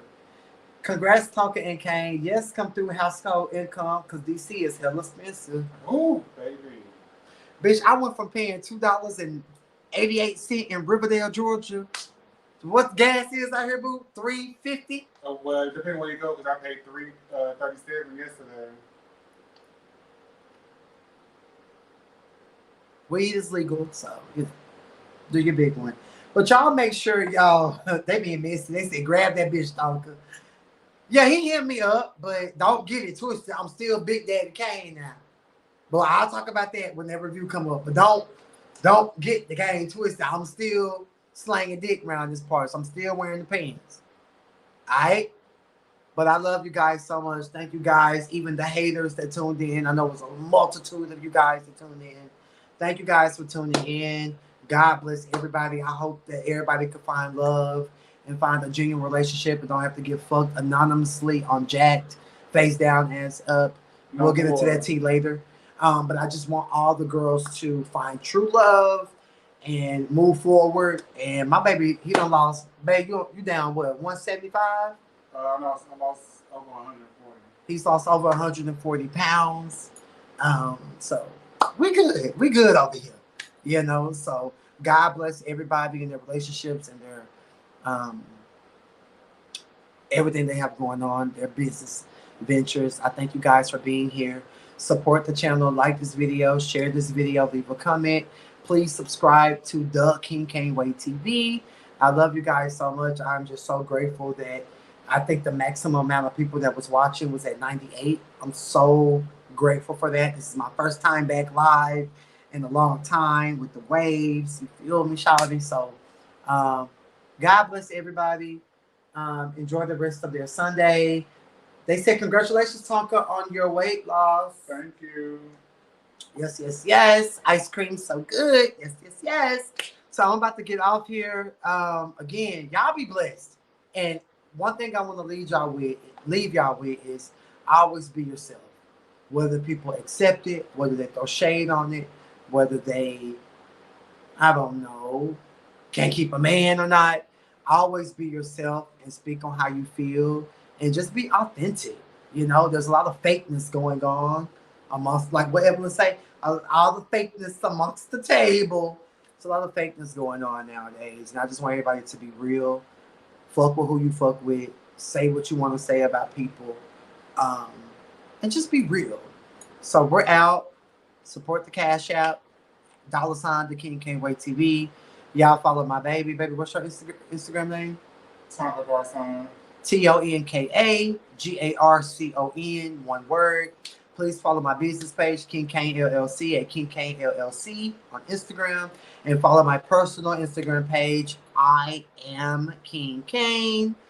And yeah, honey, it is what it is. I love you guys so much. God bless everybody, and just keep it above. We out. Bye bye.